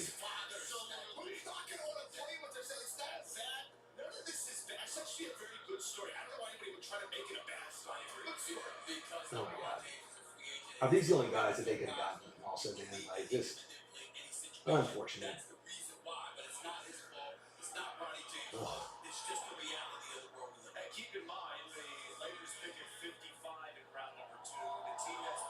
Yeah, I fully expect Ronnie to go 55. Like I don't believe anybody else wants that kid. It's probably the only way to keep LeBron James in LA. Ronnie might be a usable rotation guy like an Austin Rivers. He's just not good enough now. He definitely needs to wait another year, but he wants to play with his dad. I get it, but he's just not ready. With the 30th pick in the 2024 NBA draft, the Boston Celtics select Baylor Shire. Yeah, that makes sense. Yeah, I mean, he's a larger wing. He.